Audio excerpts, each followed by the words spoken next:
Oh, udah. Coba. Well, hello, good morning to the all participant and hello, Professor Adnan Arubai from the USA. Can you hear my voice?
Assalamualaikum warahmatullahi wabarakatuh.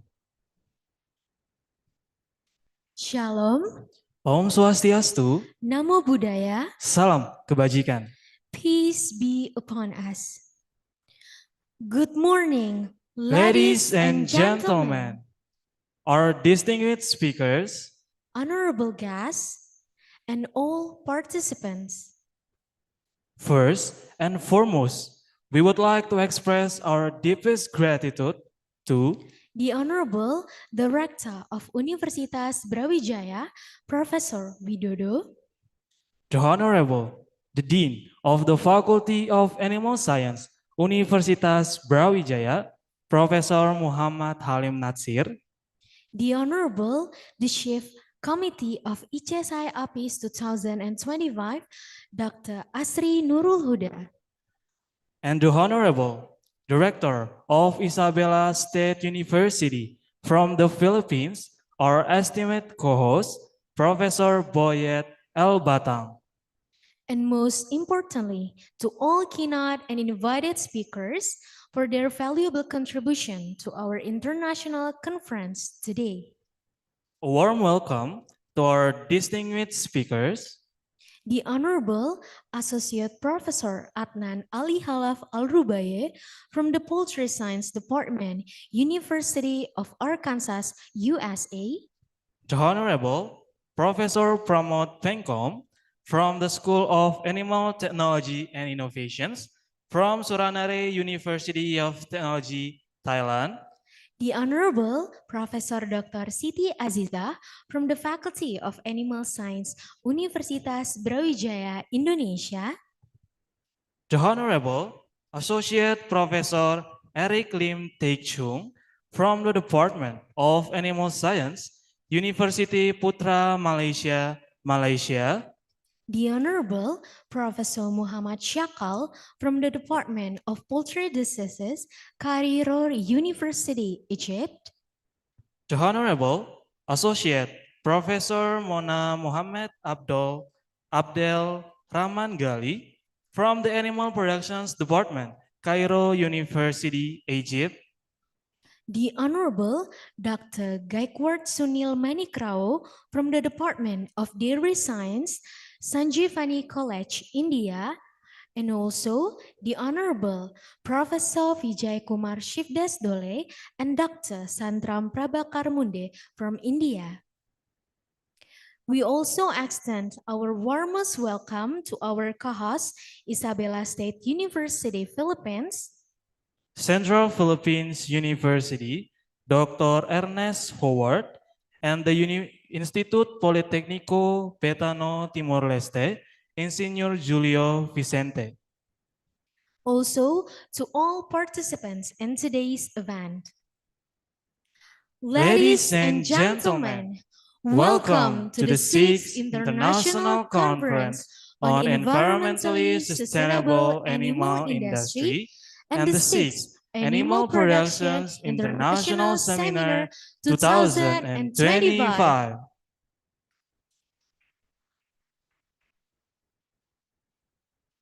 This event is organized by the Faculty of Animal Science, Universitas Brawijaya.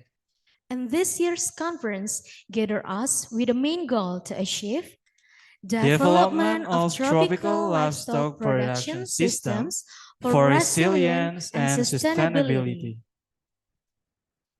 To begin our opening ceremony today, allow us to read the agenda. The first, the opening remarks. Second, singing the Indonesian national anthem and hymn of Universitas Brawijaya. The third, traditional dance performance. Fourth, welcoming and opening speech. The fifth, prayer recitation. Sixth, video profile of Universitas Brawijaya and the Faculty of Animal Science. Followed by the plenary session, parallel session, and finally, the closing ceremony in the afternoon. So ladies and gentlemen, we will now sing together the national anthem of Indonesia, followed by the hymn of Universitas Brawijaya. May I kindly invite all of you to rise.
Thank you, and please be seated.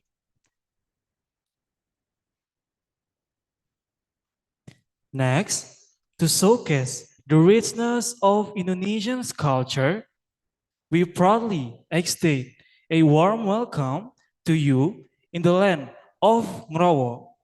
The Hambiwado dance is a newly created performance presented as a welcoming dance dedicated to honoring our distinguished guests. Its movements are inspired by the traditional dance of Tulung Agung, drawing from local cultural expressions such as reok kendang, jaranan senterewe, tayub, and teban. These elements are beautifully harmonized into a graceful and majestic presentation, making it a fitting artistic expression of our deepest respect and warmest greetings.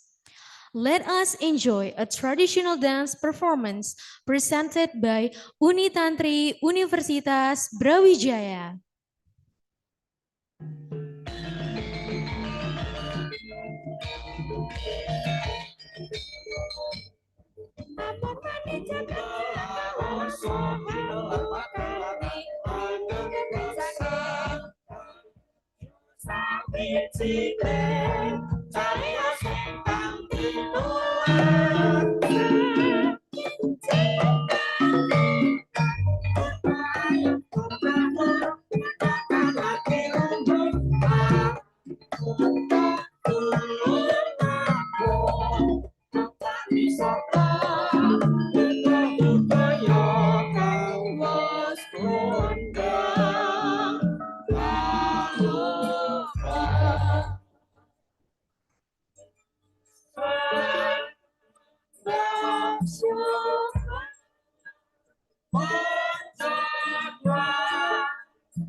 Thank you so much, Doni Tantri, for the captivating performances that reflects the beauty of our tradition and culture.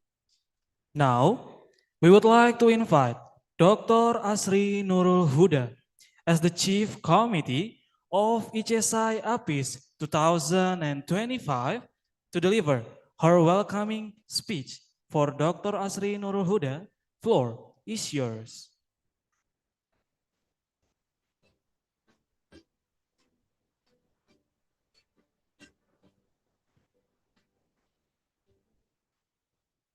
Assalamualaikum warahmatullahi wabarakatuh. Good morning. The Rector of Universitas Brawijaya, Professor Widodo, PhD, Medical Science, the Dean of Faculty of Animal Science, Professor Dr. Muhammad Halim Natsir, distinguished guests, keynote speakers, invited speakers, committees, participants, ladies and gentlemen.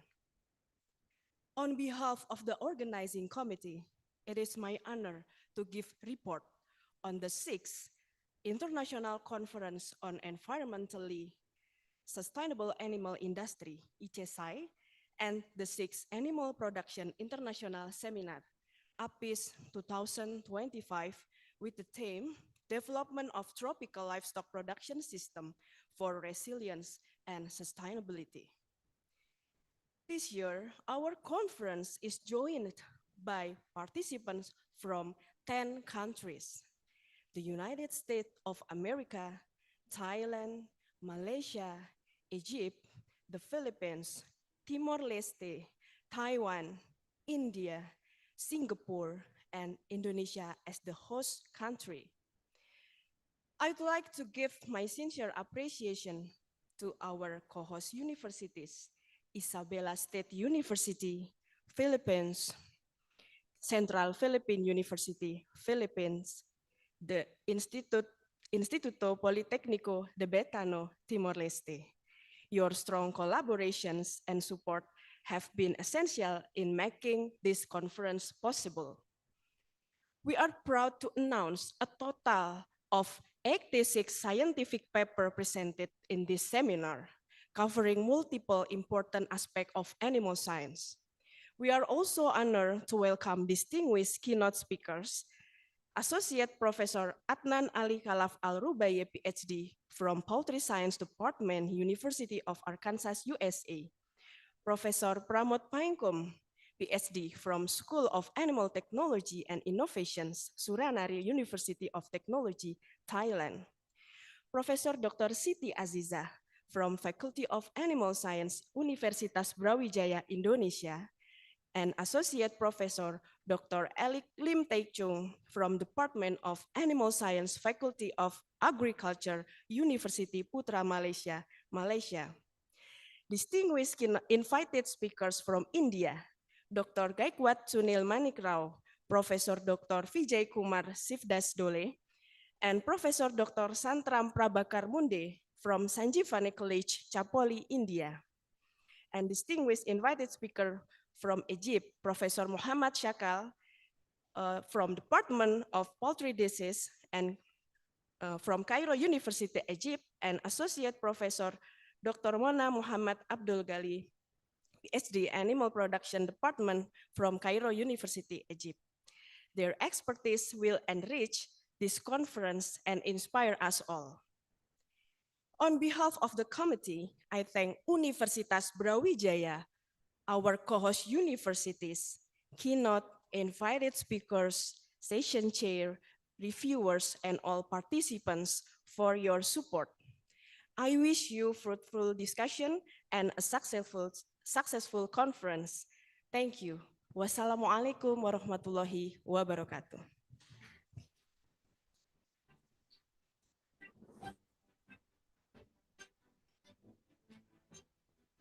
Once again, thank you so much, Dr. Asri Nurul Huda, for the warm welcome and inspiring words. Next, we would like to invite Professor Muhammad Halim Natsir, the Dean of the Faculty of Animal Science, Universitas Brawijaya. For Professor Muhammad Halim Natsir, time is yours.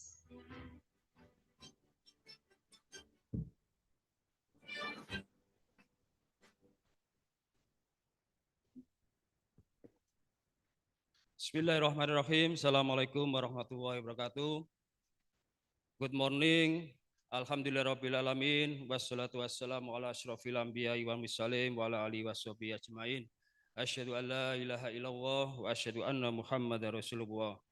Respected Rector of Universitas Brawijaya, Prof. Widodo, distinguished keynote speaker, Professor Pramod from Thailand, and Prof. Siti Aziza from Universitas Brawijaya, distinguished invited speaker, Dr.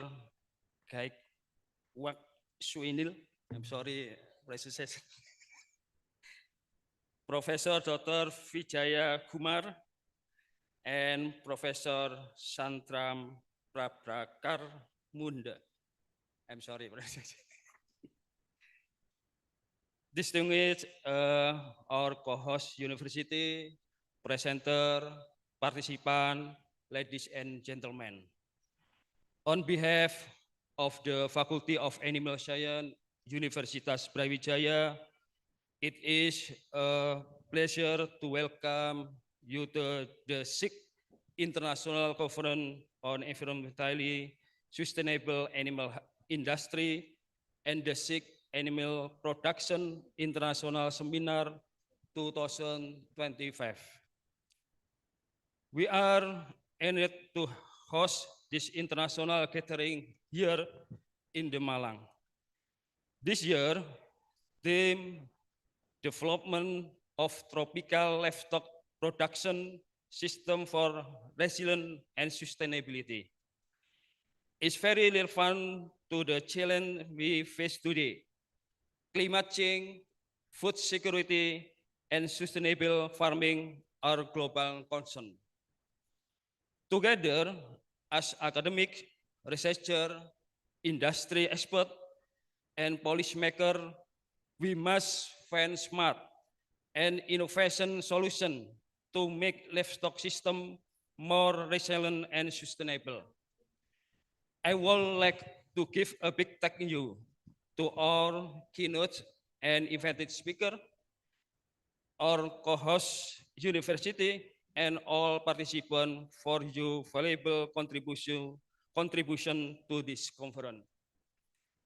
Your presence here reflects the spirit of collaboration and shared commitment to a sustainable future. Once again, welcome to Icesai and Apis 2026. Thank you. Wassalamualaikum warahmatullahi wabarakatuh.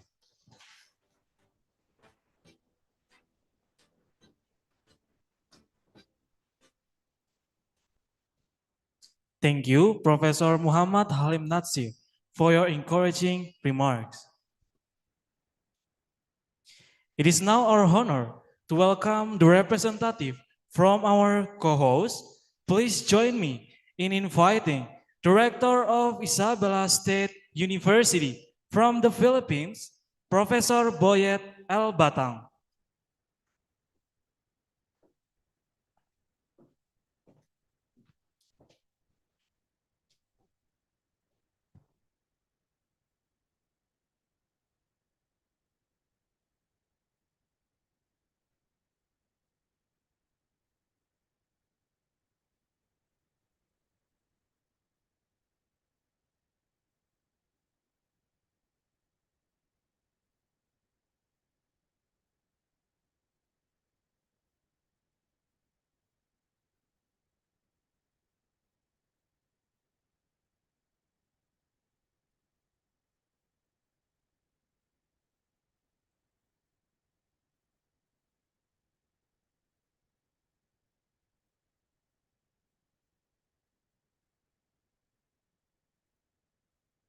Good day, everyone. I bring greetings on behalf of Central Philippine University, located in Haro, Iloilo City, Republic of the Philippines. It is an honor for us to co-host the 6th International Conference on Environmentally Sustainable Animal Industry and the 6th Animal Production International Seminar at Universitas Brawijaya. The theme, development of tropical livestock production systems for resilience and sustainability, is both timely and relevant, especially in light of the United Nations Sustainable Development Goals aimed at addressing global challenges that beset all of us. I commend the organizers for planning and bringing this conference to fruition. The impressive lineup of speakers will certainly add value to this gathering and contribute to knowledge acquisition, specifically in the animal industry. Thank you. I pray for the success of this conference. May God bless you.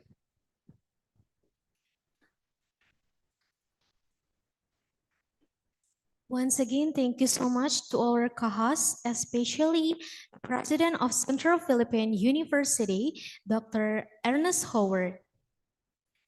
And next, with all due respect, we would like to invite Professor Widodo, the Rector of Universitas Brawijaya, to officially open the conference, followed by the beating of the gong as a symbol.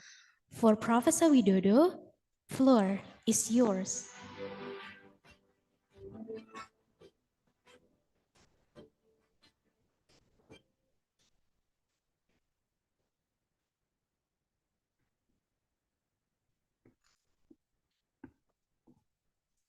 Bismillahirrahmanirrahim.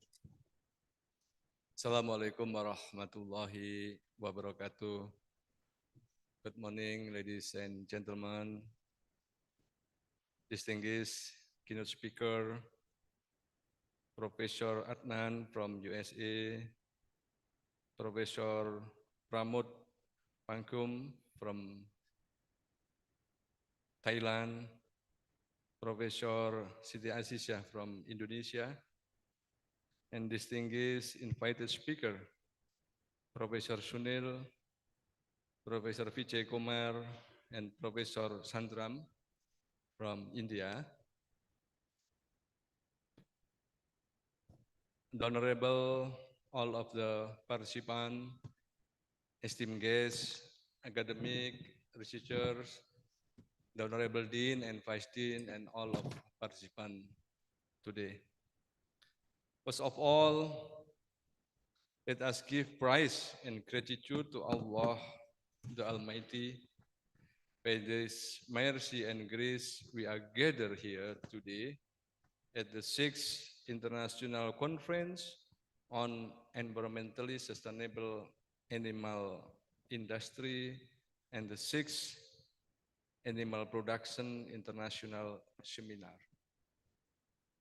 On behalf of Universitas Brawijaya, I warmly welcome all of you, especially to keynote speaker, invited speaker, international partner, and participant from many countries.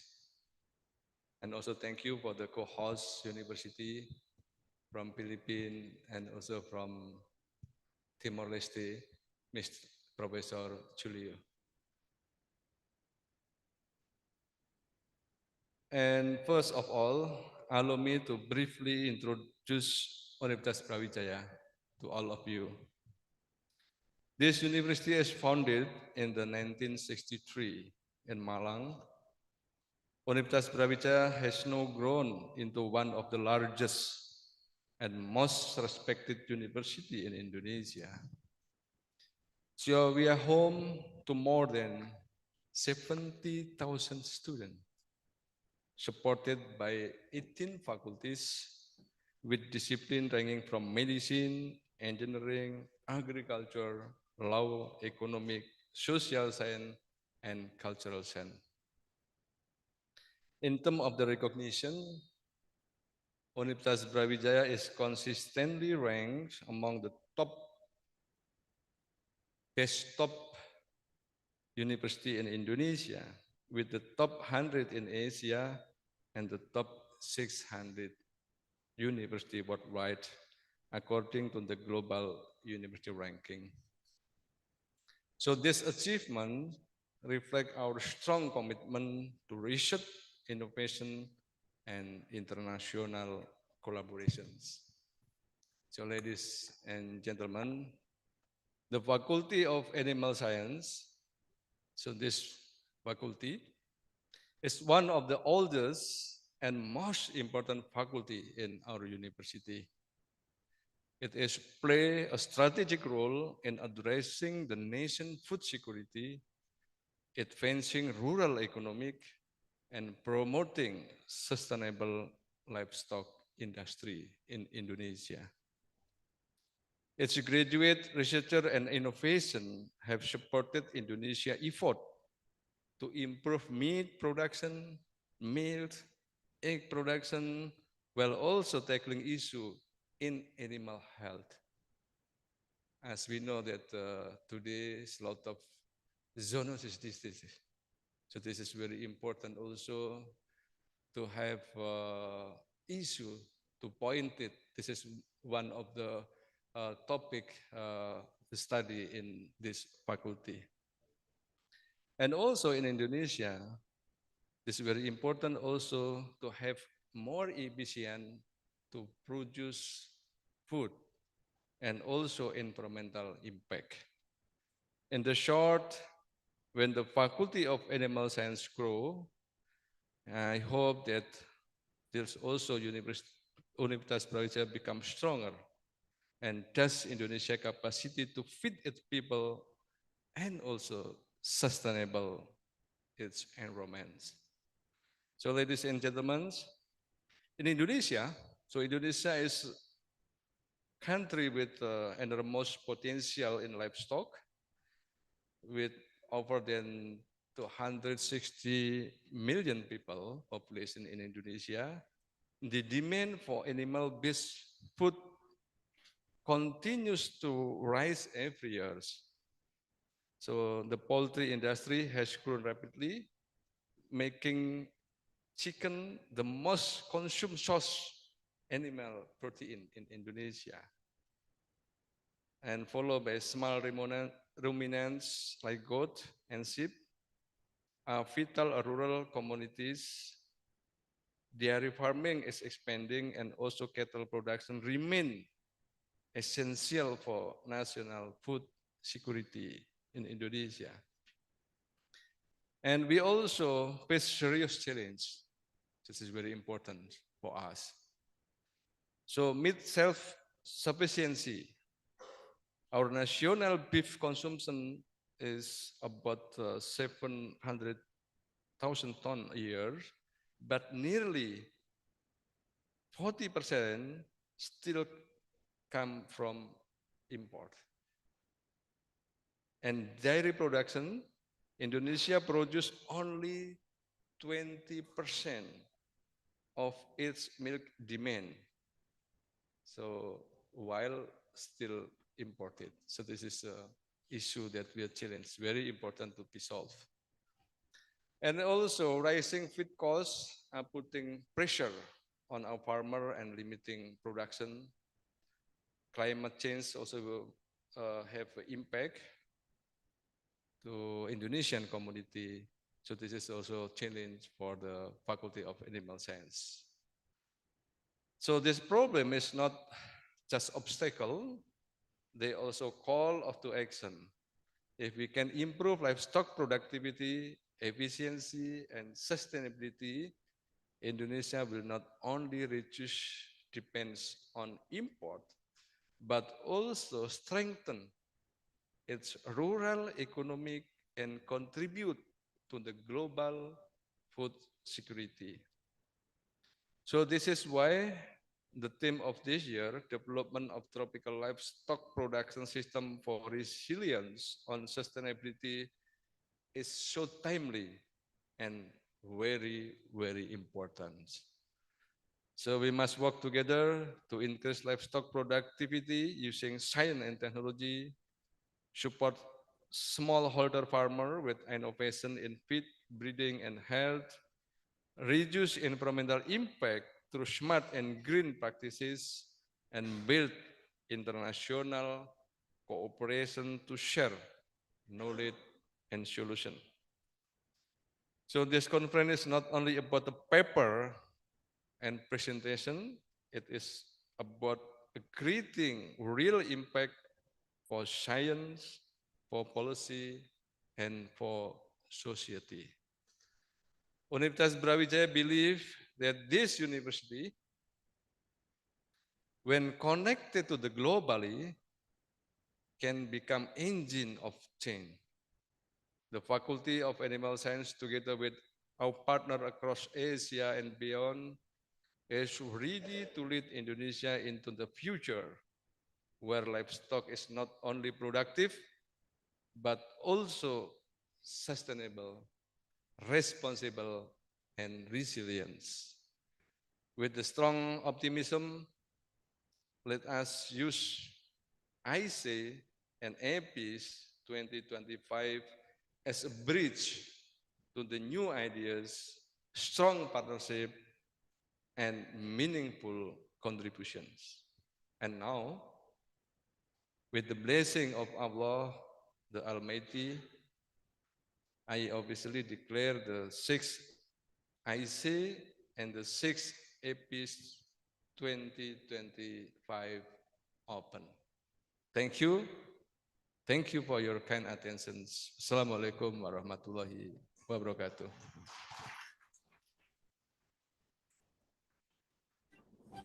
We also kindly inviting the Dean of the Faculty of Animal Science and then the Chief Committee of Icesai Apis 2025 to open the conference. Also, for our co-hosts, please come up to the stage.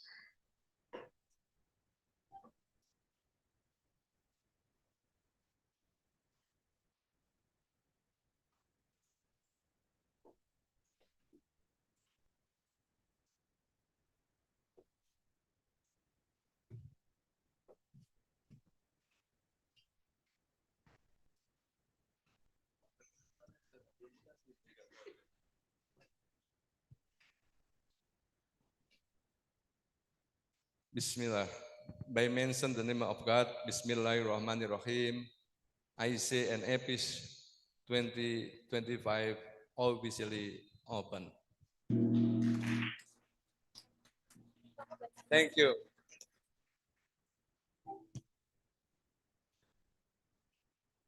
Thank you for Professor Widodo for officially open today's event. We ask you to come back to the seat.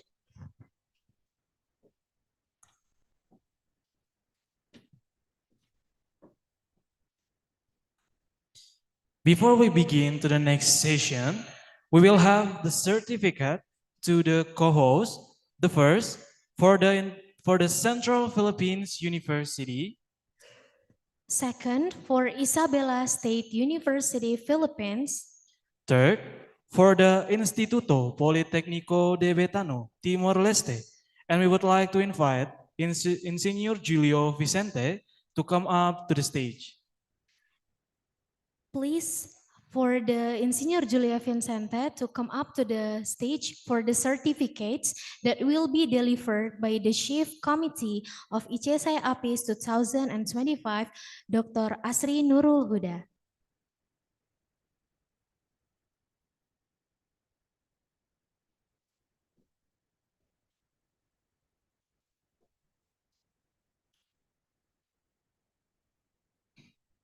The certificates are presented to our co-hosts for their valuable support on this event.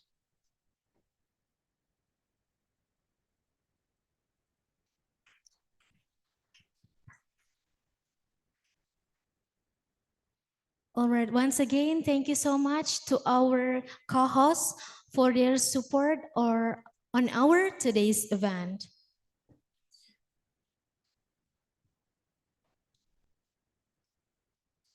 Ladies and gentlemen, to begin this conference with blessings and hopes for success, let us join in prayer. The prayer will be led by Mr. Wike Andre. To Mr. Wike Andre, time is yours.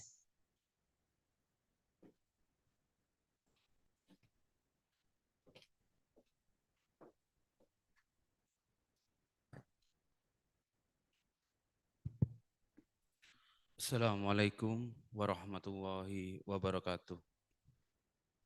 Ladies and gentlemen, before we start our conference, I would like to invite you, the believer, to make dua to our God, Allah Subhanahu wa Ta'ala. May the Almighty bless our activity today. I will start the dua in the Islamic manner, and you can conduct the dua according to one own belief. A'udzu billahi minasyaitonir rajim. Bismillahirrahmanirrahim. A'udzu billahi minasyaitonir rajim. Bismillahirrahmanirrahim. Hamdan syakirin, hamdan na'imin, hamdan yu'afi ni'mahu wa yukafi mazidah. Ya Rabbana lakal hamdu kama yanbaghi li jalali wa azkal karimi wa azimil sultanik. Asyhadu an la ilaha illallah wa asyhadu anna Muhammadar Rasulullah. Allahumma salli wa sallim ala sayyidina Muhammadin wa ala alihi wa ashabihi ajma'in. Rabbi sahli sadri wa yassir li amri wahlul 'uqdatam min lisani yafqahu qawli. Allahumma rzuqna ilman nafi'an wa rizqan wasi'an wa amalan mutakabbalan wa sifan min kulli da'i wa saqamin.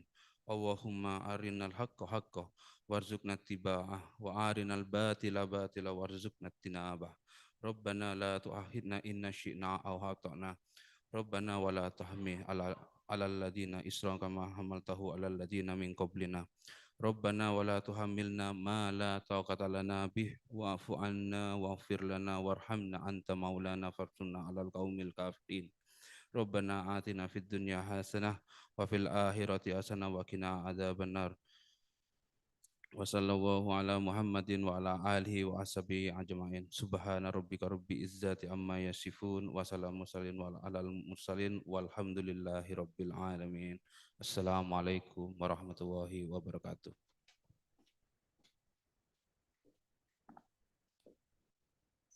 Thank you to Mr. Wike Andre.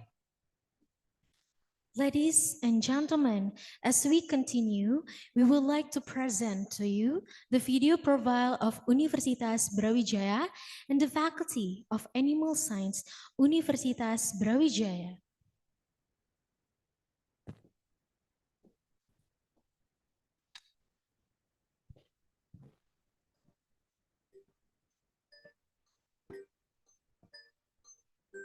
Dunia terus berkembang. Perubahan demi perubahan membawa kita ke masa depan yang penuh tantangan dan harapan. Tetapi satu hal yang tetap abadi, kebutuhan manusia akan pangan. Sejarah panjang kehidupan manusia selalu berkaitan erat dengan dunia peternakan. Dari masa lalu hingga kini, manusia telah bergantung pada hewan ternak sebagai sumber pangan dan kehidupan. Namun, tahukah kita bahwa di balik setiap daging yang tersaji, setiap telur yang kita nikmati, ada ilmu pengetahuan dan teknologi yang berkembang.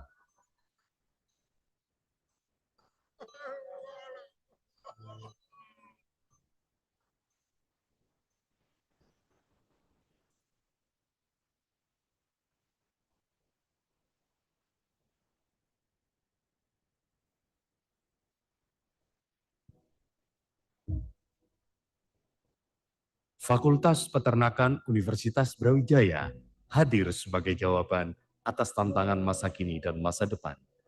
Sejak berdiri pada tahun 1962, hingga saat ini, Fakultas Peternakan Universitas Brawijaya telah menjadi pionir dalam bidang peternakan di Indonesia, menghasilkan lulusan-lulusan terbaik yang siap berkontribusi untuk negeri.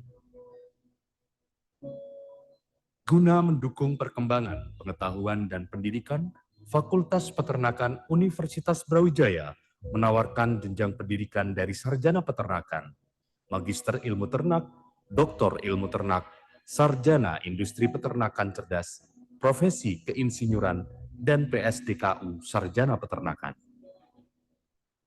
Semua program studi Fakultas Peternakan sudah terakreditasi unggul dan internasional di semua jenjang pendidikannya.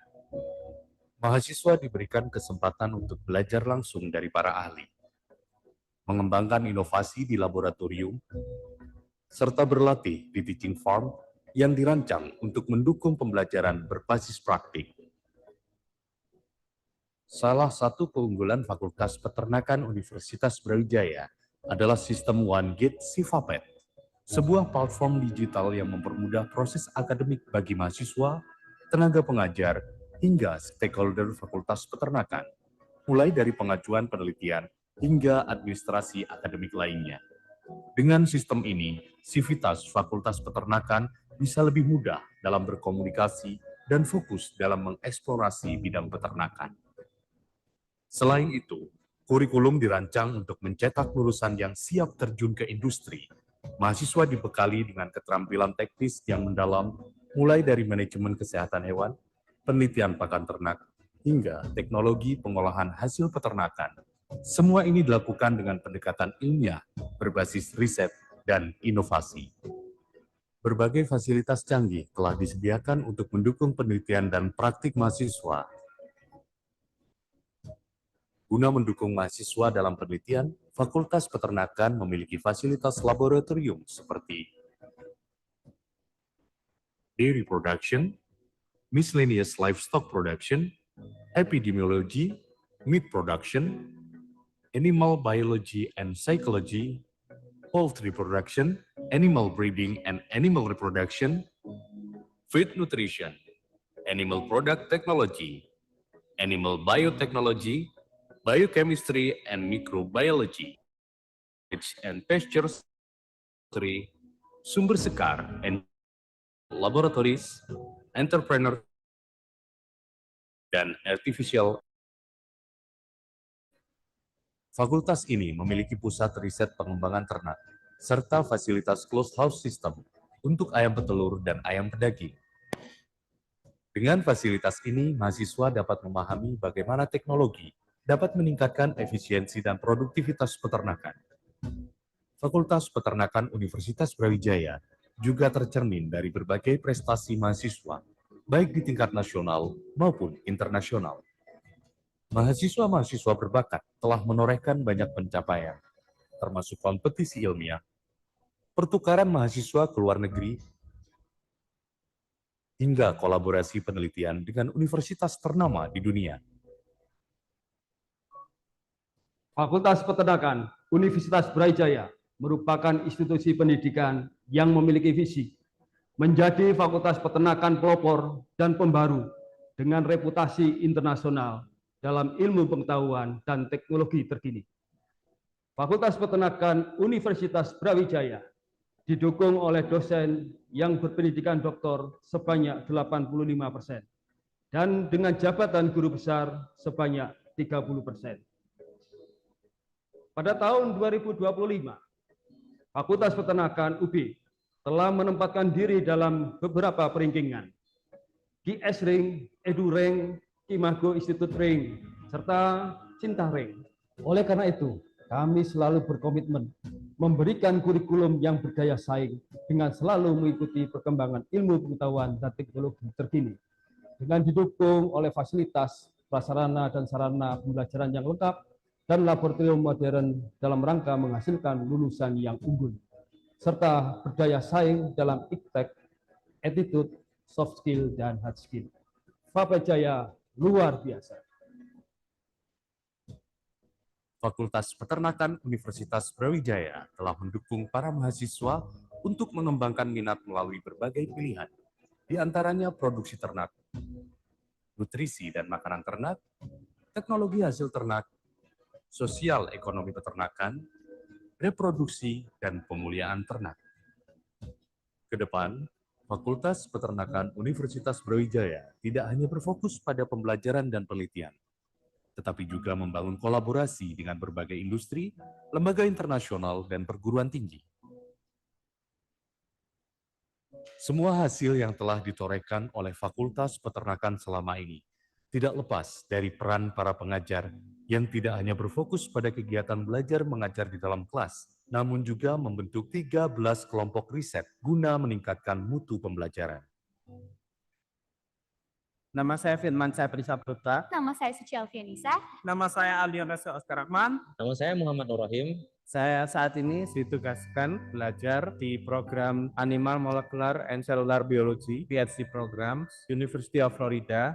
Saat ini saya sedang bekerja di salah satu perusahaan sapi perah di Hokkaido, Jepang. Setelah 1 tahun saya mengabdi sebagai mahasiswa magang, saya dihubungi kembali oleh pihak perusahaan untuk menjadi pegawai tetap. Saat ini saya studi doktoral di School of Chemistry, Food and Pharmacy, University of Reading. Dan selama proses studi ini, saya berkesempatan untuk mengembangkan networking dan juga kemampuan laboratorium yang dapat berkembang berdasarkan fasilitas di kampus. Saya bekerja di Bayada Poultry yang berlokasi di Adelaide, South Australia. Saya bekerja sebagai process worker. Terima kasih kepada Famet atas segala ilmu serta segala fasilitas-fasilitas yang telah saya dapatkan sehingga saya bisa seperti saat ini. Saya yakin PAPI-UP akan semakin jaya, baik di skala nasional maupun internasional. Dalam era digital dan kecerdasan buatan, Fakultas Peternakan Universitas Brawijaya terus beradaptasi dengan perkembangan zaman. Penggunaan teknologi canggih dalam monitoring kesehatan hewan, pengelolaan pakan berbasis artificial intelligence, hingga sistem manajemen peternakan digital menjadi bagian dari inovasi yang terus dikembangkan. Semua upaya ini dilakukan demi satu tujuan utama, yakni memastikan ketersediaan sumber protein hewani yang berkualitas bagi masyarakat, serta mencetak generasi baru yang siap menjawab tantangan industri peternakan di masa depan.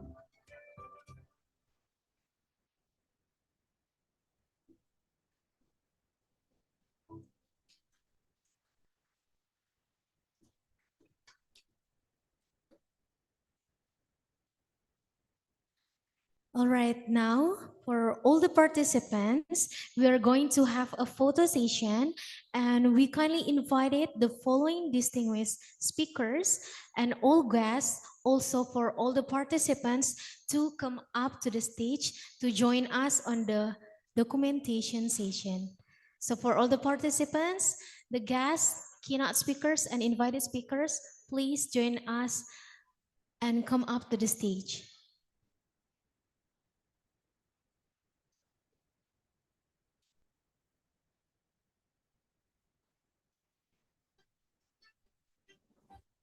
Once again, to all the participants, please join us to come up to the stage for the documentation session.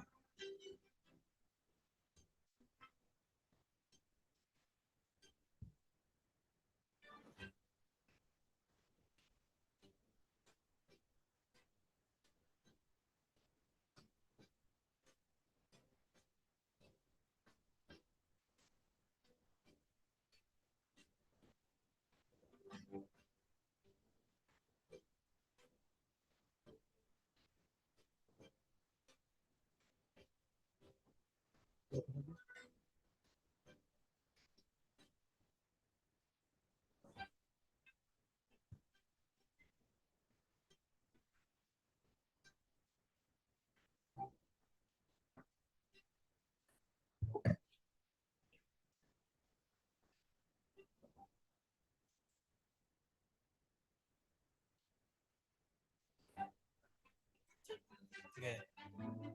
Please stay with us as we take this opportunity to capture a memorable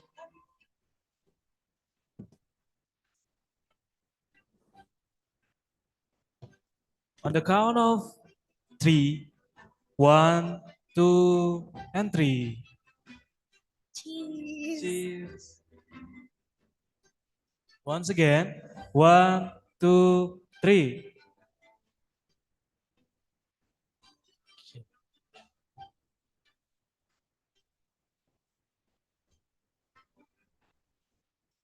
Look.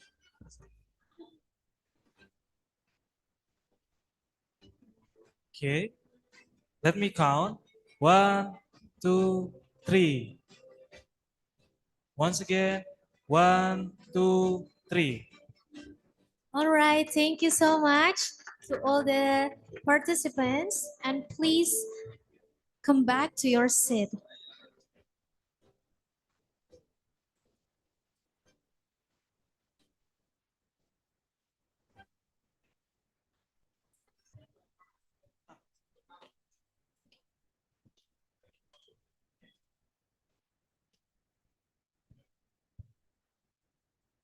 Once again, to all the participants, we kindly invite you to come back to your seat.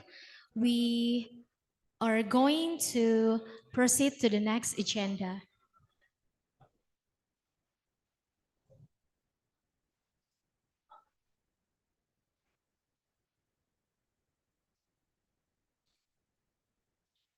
Ladies and gentlemen, before we move forward to the plenary session, we will have a short coffee break for 10 minutes. So, the next agenda is coffee break, and we kindly request you all to come back to your seat after 10 minutes. Please enjoy your break, and we look forward to welcoming you back shortly.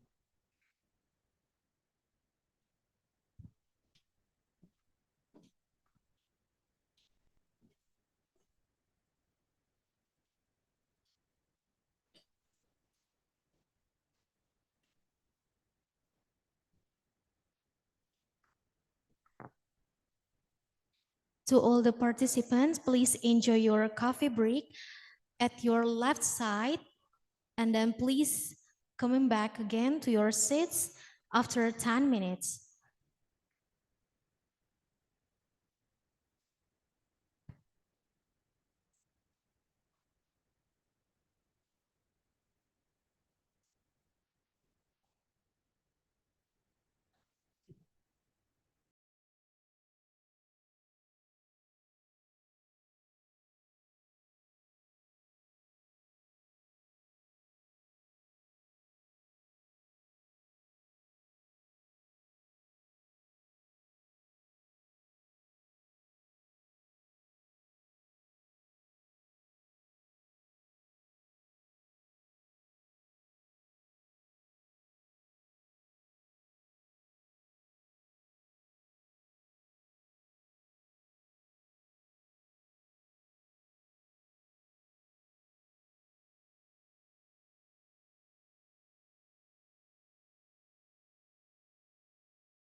Ladies and gentlemen, welcome back to the main conference room.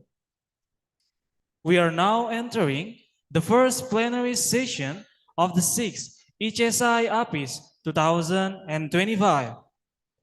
This session will feature presentation from our distinguished keynote speakers, followed by a panel discussion. We are honored to have Associate Professor Adnan Ali Khalaf Al-Rubai from Poultry Science Department, University of Arkansas, United States of America, as well as Professor Dr. Siti Aziza from Faculty of Animal Science, Universitas Brawijaya, Indonesia, as today's speakers. To lead and guide this session, we are pleased to invite the moderator, Dr. Eko Nugroho from the Faculty of Animal Science, Universitas Brawijaya. For Dr. Eko Nugroho, floor is yours.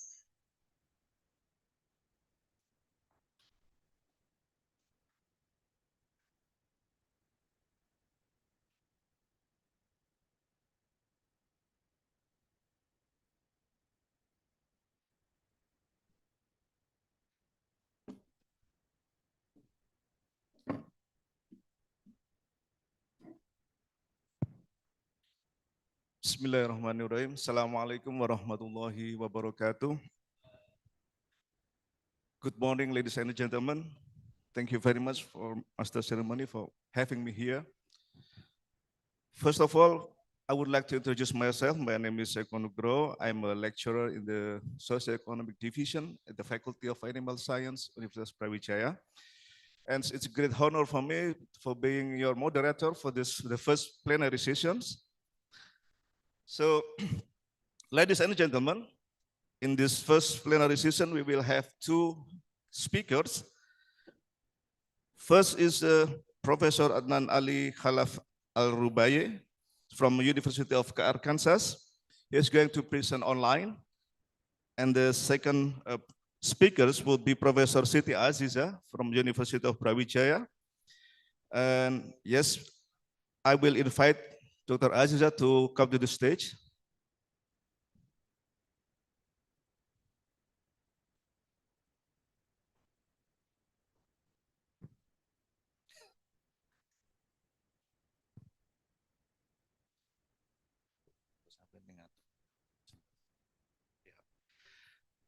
Okay, for the first speakers, before he's going to present his presentation, I would like to introduce Dr. Adnan Al-Rubai.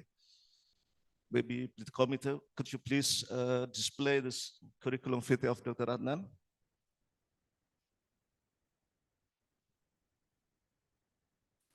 Yeah, ladies and gentlemen, it's my honor to introduce Dr. Adnan Al-Rubai, Assistant Professor of Poultry Microbiology and Associate Director of the Graduate Program in Cell and Molecular Biology at the University of Arkansas.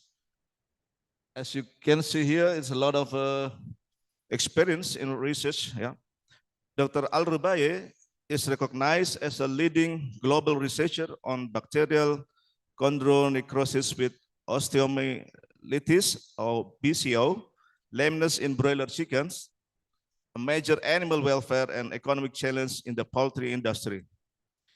His work explores both the bacterial cause and mitigation strategies, including the use of private and vaccine development.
Okay. Hello, Dr. Adnan. Can you hear me? Okay, great. So you have 30 minutes to present your presentation. Time is yours now.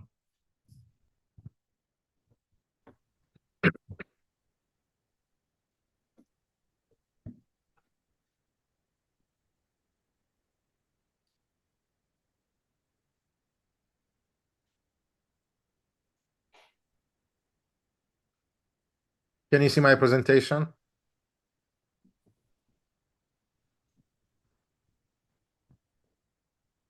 Can you see my presentation?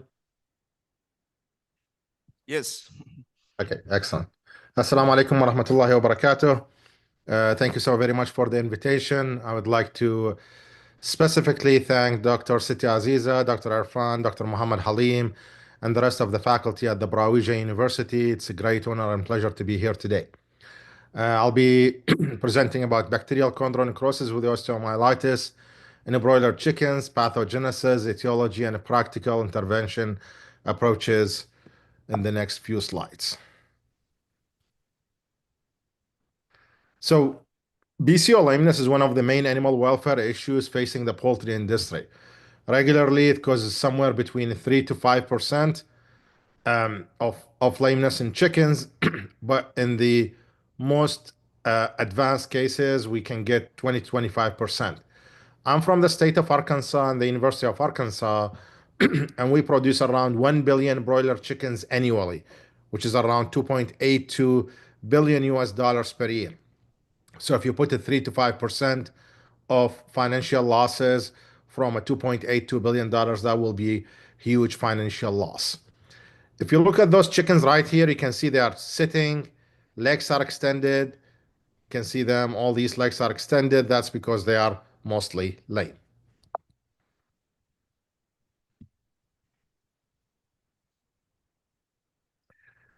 One of the main issues we're facing with the poultry industry is from the 1960s, you can see right here that the chicken production, annual per capita meat consumption, was around 27.9, but then it kept increasing to 97.1. So chicken right now is the main consumed meat compared to other types of meats.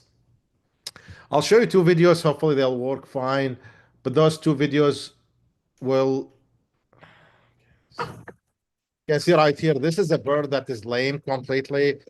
You cannot move the bird because it's lame. This next one, you can see the bird is moving for a few steps and stopping. We have to move the bird using a broom, but then that's a bird that is lame. And again, it's a main welfare issue because that's just too much painful for those birds.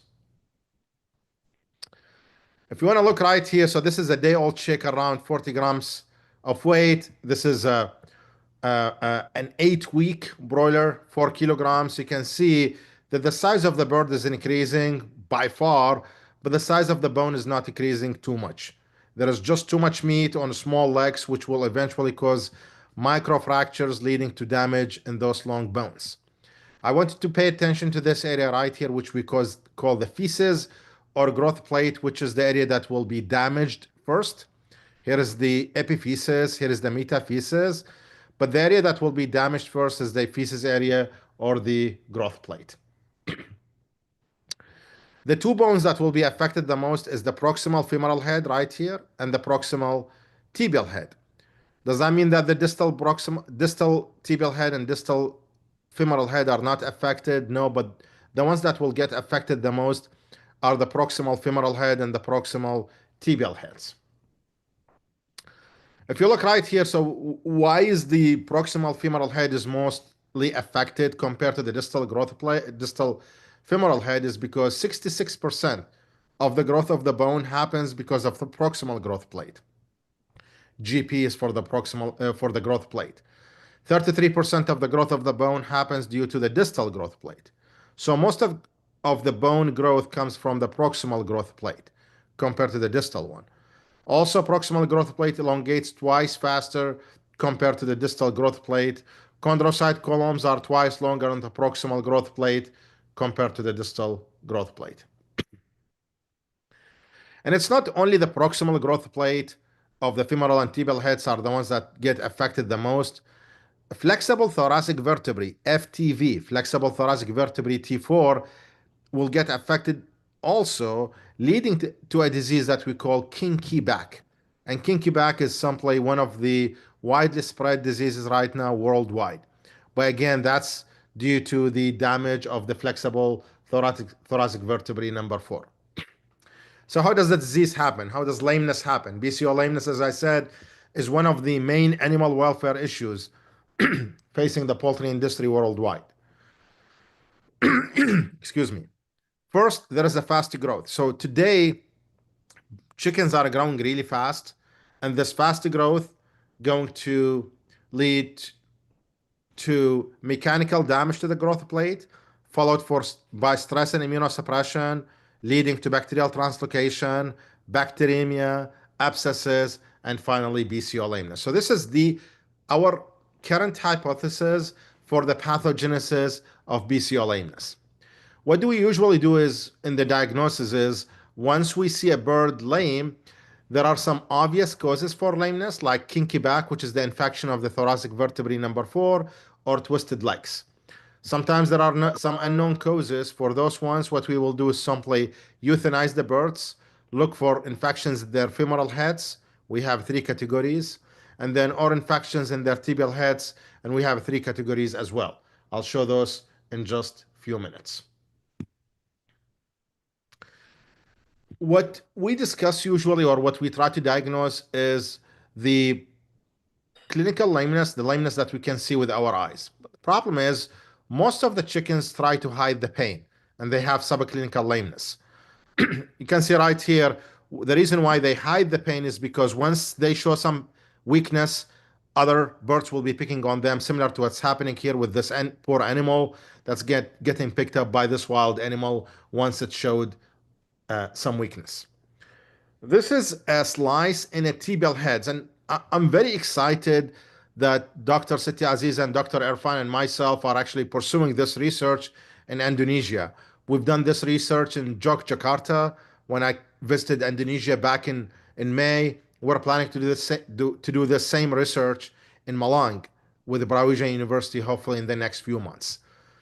This is a tibial head, and what you need to do is simply slice the tibial head with a sharp knife. You can see all this is actually damage and necrosis. This is filled with bacterial cells. This is why BCO lameness is considered a food safety issue, and all these infections are actually subclinical. Those are day-old chicks. This is a normal femoral head. It's white and shiny. This is a femoral head that is necrotic, disease, damaged completely. And this is a day-old chick, which means the infection can be transferred vertically from the breeder line through the embryonic life to this day-old chick. Sometimes there is contamination in the hatchery, or it is transferred from the infection the infection get transferred from the breeder line. Same pictures right here as well. This is normal femoral head. This is normal femoral head. This is what we call femoral head necrosis, no femoral head at all, and that's a femoral head necrosis as well. So how do we diagnose lameness? Again, it's usually easy to diagnose those birds once they show symptoms of lameness. This bird is sitting, wing is extended, eyes are closed, or they are sitting on their back. This is called kinky back. This one is called kinky back, which is the infection of thoracic vertebrae number 4. All those bones are femoral heads, and those are tibial heads. So this is a normal femoral head. This is femoral head separation. We call it FHS. This is FHS as well. Femoral head transitional where there is necrosis. And then those are femoral head necrosis. Most advanced cases, you can see no femoral head. So this is normal, and this is femoral head necrosis. Normal tibial head necrosis, severe, tibial head necrosis severe, and those are caseous, tibial head necrosis cases. You can see all these caseous regions, and then we have tibial dyschondroplasia here and here. So normal, less severe, more severe. Normal, less severe, more severe. So again, as we discussed, it's infection of femoral heads and tibial heads, but also infection of flexible thoracic vertebrae T4, which is located right here. So if you cut the bird, remove all the organs, you will see this is the exact location for the flexible thoracic vertebrae. Lameness as a problem is again mostly subclinical. We can see some clinical cases, but it's mostly subclinical. This is how much we see from lameness. This is the clinical lameness. Subclinical is by far much more. The impact of BCO lameness is on food safety, animal well-being, production, carcass quality, feed conversion rate, body weight, mortality, and more. So how does it happen? Usually the infection gets transferred through the aerosol. We call the aerosol transmission of bacteria, or through the intestine, through the gut. And that's why keeping a good gut health is very important. And whether the bacteria leak from the gut or from the respiratory system, this will lead to polymicrobial bacteremia. Eventually, it will settle in long bones, fast growing bones, causing lameness. My lab is specialized in BCO lameness. Currently, my lab is the main lab that does BCO lameness in the United States. What we do focus on is studying the etiology, which bacterial cells cause lameness. We study the pathogenesis. We try not to use drugs. We focus on diets and vaccination. That's big part of my discussion today. So we focus on using probiotics, microalgae, organic trace minerals, herbals, and also some vaccines. To study lameness, we came up with more than one model. This model, called the wire flooring model, to induce lameness. And this model was invented by my postdoctoral advisor, Dr. Bob Weidman. Based on that model, we created another model, which is the bacterial challenge model, in which we challenge those carboys, 20-liter carboys, with bacteria 10 to the power 5 CFU per ml, days 2021. And then finally, we came up with the hybrid model. And this model, we actually published this model in the Poultry Science Journal, our flagship journal of poultry science here in the United States. And it's called the aerosol transmission model. I invite you to read this paper if you have a moment. This is the wire flooring model. So we put the feed on one side, water on the other side. We're forcing the birds to walk back and forth, and this will cause microfractures, eventually cause lameness. So again, this is how we induce lameness. And then we can use this model to study probiotics, prebiotics, and vaccines. On the wire flooring model, you can see birds are tired, sitting, eyes closed. Wings are extended because those wings are used for support. But again, one more thing which is very important in this case is what we did is we put the feed on one side and water on the other side. So we're forcing the birds to walk back and forth, leading to lameness. This is an example of one of our research facilities. So this is again an invitation. If we have some guests who are interested in doing some BCO lameness research collaboration, I visited so many countries, cut thousands upon thousands of birds. That's an invitation for those who are interested in doing BCO lameness research with my research program. This is an explanation for the aerosol transmission model, where we have the cooling pads here. We have the tunnel fans at the end. We have two wire flooring pins. Those birds here will go lame first. Then the airflow will transfer the infection to the rest of the birds raised on litter. There is a long list of bacterial cells that can cause lameness: Staphylococcus, Enterococcus cicorum, Enterococcus hyrae, E. coli, Salmonella, and the list goes on and on. We also, actually in my lab, we discovered this bacteria called Staphylococcus agnatus, and we're the first group to report this bacteria in BCO lameness. We published this back in 2015 in PLOS ONE, and since that time, we developed more models to study lameness and try different probiotics, prebiotics, and symbiotics to reduce the incidence of lameness in broiler chickens.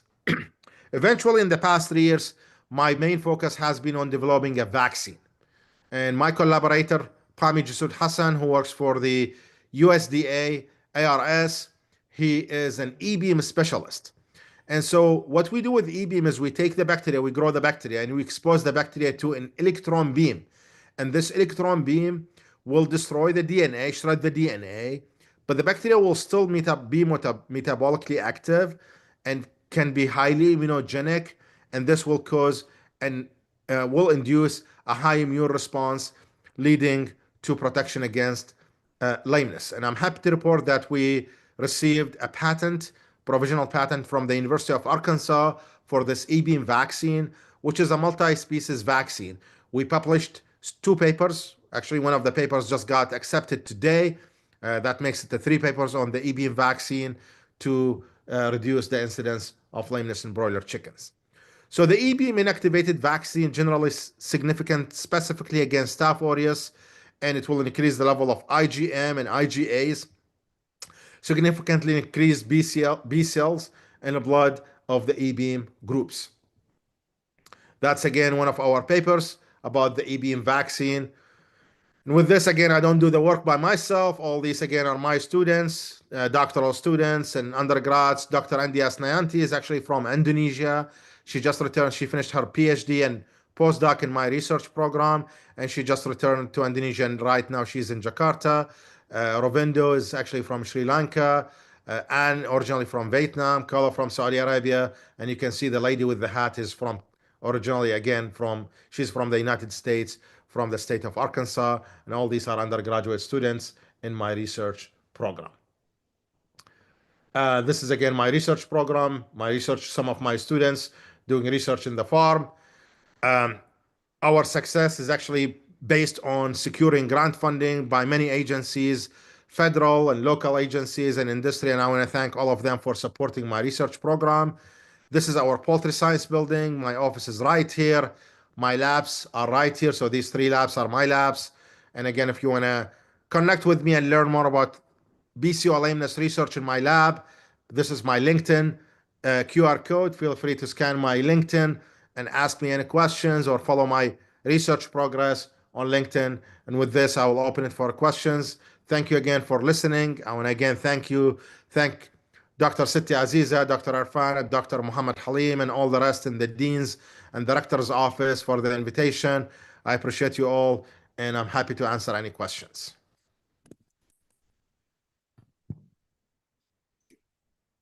Thank you, Dr. Adnan. Please give a big applause for Dr. Adnan. Okay. So, ladies and gentlemen, now it's time for the second speakers. It's Professor Dr. Siti Aziza. Before she's going to present her presentation, I would like to introduce Professor Siti Aziza. So Professor Dr. Siti Aziza is an expert in community empowerment with a focus on livestock farmer communities. She has been a dedicated lecturer at the Faculty of Animal Science, Universitas Brawijaya since 1998. Maybe the committee, could you please display the CV of Professor Aziza?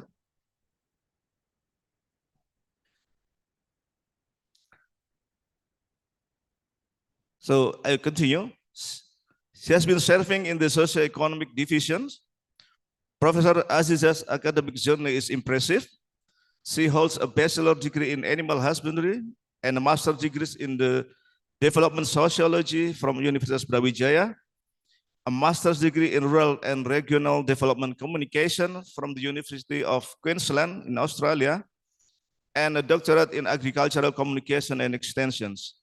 Her research emphasized strengthening the position of plasma farmers within partnership system with a strong focus on access to information, livestock inputs, and participatory communications. She has also led numerous community service and empowerment programs, including entrepreneurship training, mentoring livestock groups, and supporting former migrant worker communities. With her unique blend of sociological insight, communication expertise, and practical engagement, Professor Aziza has made significant contributions to enhancing livelihoods, economic resilience, and social well-being in rural communities. Please welcome to Professor Siti Aziza. Time is yours. You can go to this.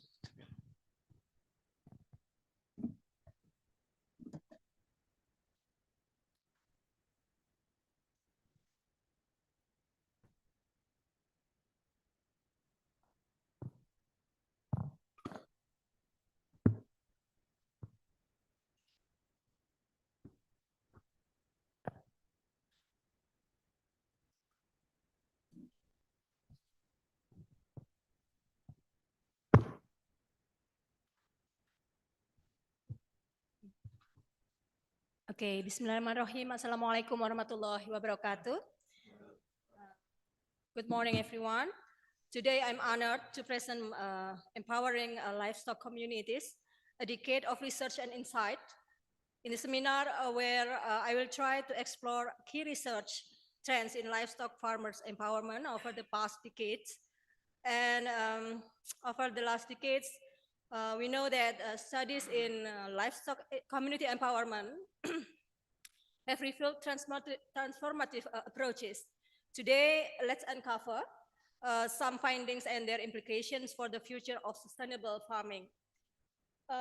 So, as we look ahead, understanding this research insight will be crucial shaping policies, innovations, and strategies to strengthen livestock community in the years to come. So here's the presentation outline. The first is the topic trends in the last decade and what to do in the future in community empowerment program.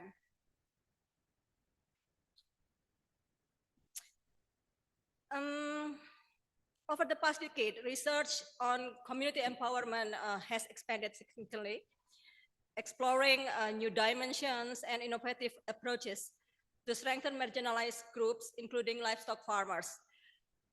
To map these developments, scholars have used bibliometric analysis, such a powerful method that tracks publication trends and also key authors and emerging themes in community empowerment research.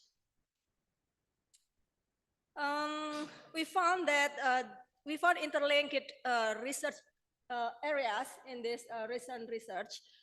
This analysis found that community empowerment now intersects with diverse fields, such as sustainability, which balancing ecological and economic needs, and communication, which brings digital tools, bridging knowledge gaps, machine learning, and artificial intelligence as data-driven solutions for farming. And also, we found some resilience during crisis. We know that we struck by COVID-19, and the most important that I want to focus here is social capital, strengthening community networks. These connections highlight how empowerment strategies are evolving with global challenges and technological advances. Okay. Community empowerment, we also find trends in the last decades focus on three big topics. The first one is artificial intelligence in community empowerment. AI, or artificial intelligence, changed community empowerment from precision livestock farming to data-driven decision-making. Machine learning models now help predict market trends, optimize feed efficiency, and even detect animal disease early before manual things that we used to do, traditional things. And also empowering farmers with actionable insights. Number two, the topic number two is digital communication as a catalyst. The rise of mobile technology and social media has transformed how knowledge is shared within farming communities. WhatsApp groups, YouTube tutorials, and also SMS-based advisory services can bridge gaps, ensuring even remote farmers access real-time expertise and market updates. And the last one is education for sustainable environment. Education for sustainable empowerment. This education remains the cornerstone of long-term change. Recent initiatives focus on digital literacy, vocational training, and climate-smart practices, equipping livestock farmers with skills to adapt to evolving economic and environmental challenges.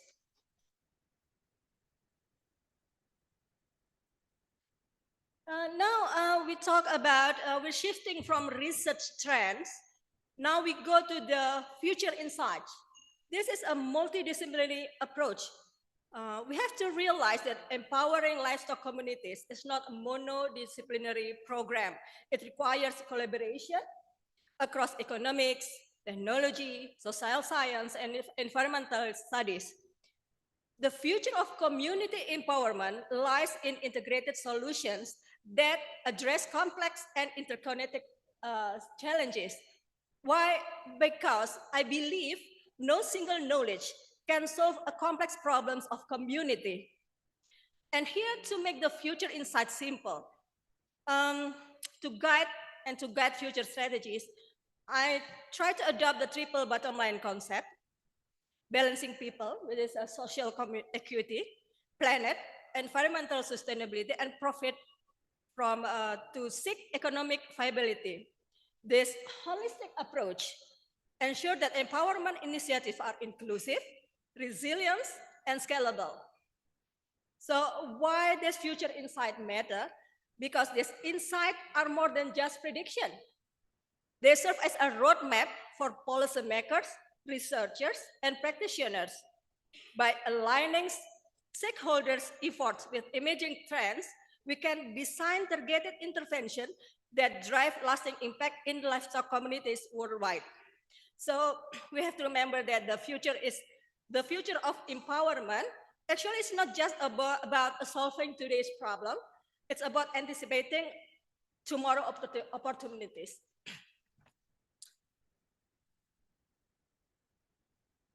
Okay, I choose the first component of the triple bottom line. I choose in a society, I choose community supported agriculture or CSA model because this concept for me seems easily adaptable in global culture. This CSA model is transformative approach that connects farmers and consumer, creating a partnership built on a shared responsibility and mutual benefit. There are three key principles of CSA. The first, number one, is farmer-consumer connection. CSA shorten the distance between those who grow food or rearing livestock and those who consume it, fostering trust, transparency, and deeper appreciation for sustainable farming. Number two is shared risk and rewards. Members share in both uncertainties, for example, harvesting failures, and successes, like a bountiful harvest, creating a more resilient and equitable food system. And the last one is collective support. This is very important in empowerment economic aspect. By preparing for produce, consumers provide farmers with upfront capital. What is upfront capital? It means it ensures financial stability and reduces reliance on external markets. The positive feature of this concept is flexibility for local context. The CSA frameworks, whether adjusting payment models, livestock commodities, or distribution method, to fit diverse cultural, economic, and environmental conditions. This model actually is not just about food. It's about rebuilding communities one harvest at a time. Okay. Yeah. So what is the origin of CSA or community supported agriculture? This CSA model traces its roots in 1960 in Japan, where it emerged as an innovative solution to press agricultural challenges. Key factors that driving CSA creation were, the first one is rising food imports. As Japan increasingly relied on imported foods, consumers and farmers sought ways to preserve local food security and traditional farming practices. Also because they have a farmland abandonment issue. With rural depopulation and aging farmers, vast agricultural lands were being abandoned. It's threatening Japan's food sovereignty and cultural heritage. This condition was affected by urban migration. As younger generation moved to the city, CSA became urban consumers, rural producers, and so ensuring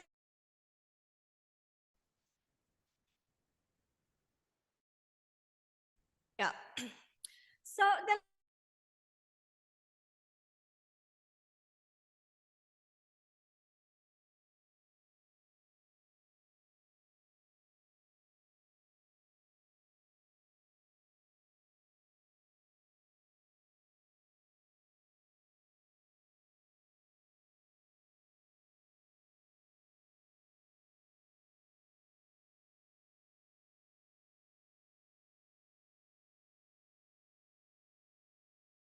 a regular harvest.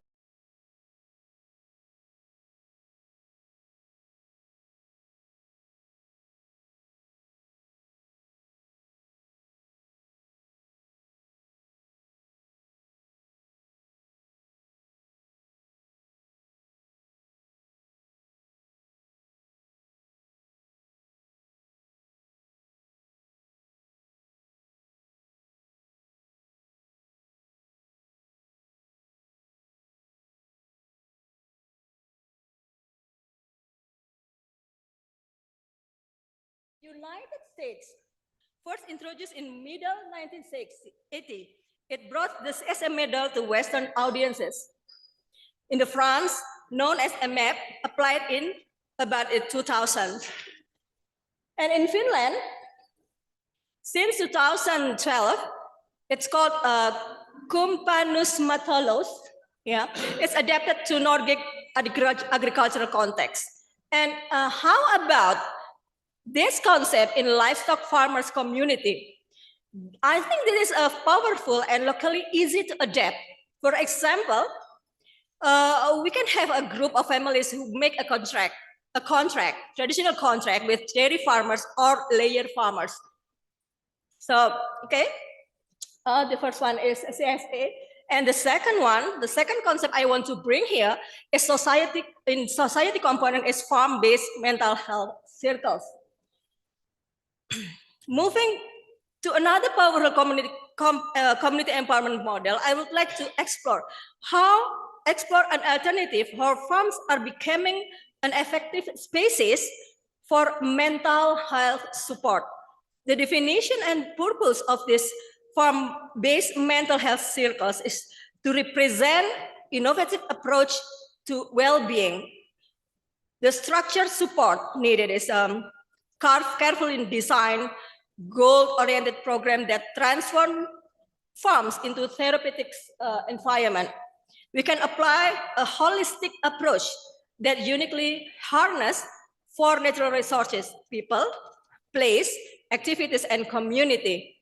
So it can building social connection between people who need mental therapy with livestock community. The benefits, it helps participants to achieve personal growth, develop new skills, and find purpose through meaningful work, and it will benefit from nature therapeutic effect.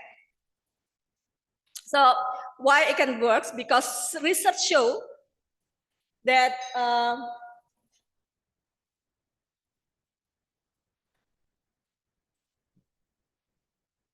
I think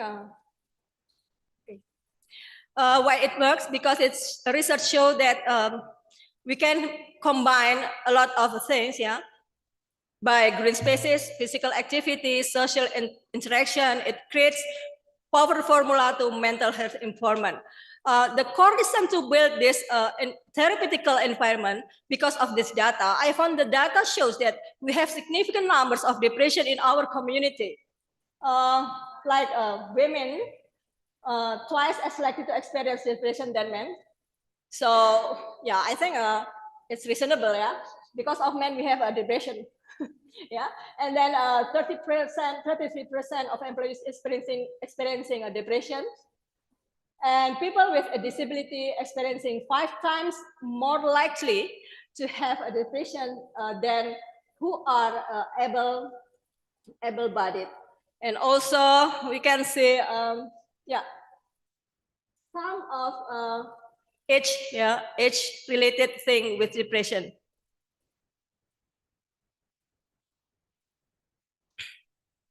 So I noticed some core components, like in time, in nature, participants engage with farmers and families in farm setting, and meaningful activities involve purposeful attacks that contribute to personal growth, key social and community connection, and some of key benefits that support mental and emotional recovery, encourage skill development and personal achievement, strengthen community ties and social inclusion. Yeah, please play the video. It is very short video, but I think it can make us understand. Yeah. why this farming can be a therapeutical environment.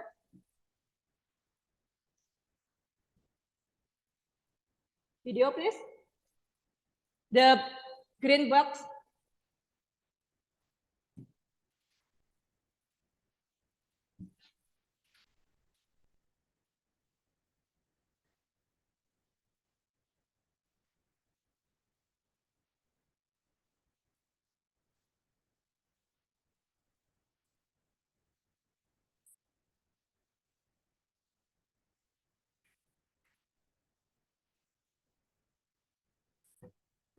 Yeah,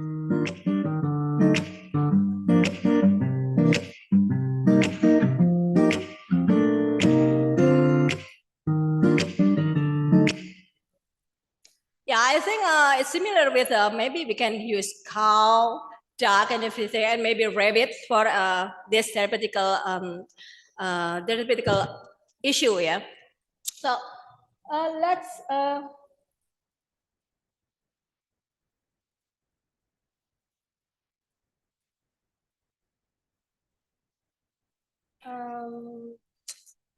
Sorry. Okay. Let's shift to the economy aspect. Yeah. Let's now examine how economic stability in livestock communities depends heavily in successful integration of internal migrant farmers with local population. Indonesians face several problems with internal migrant farmers, especially within skill mismatch. It means there is a lot of a mismatch between skills and job available. And this integration process can fundamentally a two-way relationship requiring mutual adoption between migrants and host communities, protection of fundamental rights, shared respect and tolerance. And also it can serve as commitment to non-discrimination between local people and migrants. Because the concept is important because it preventing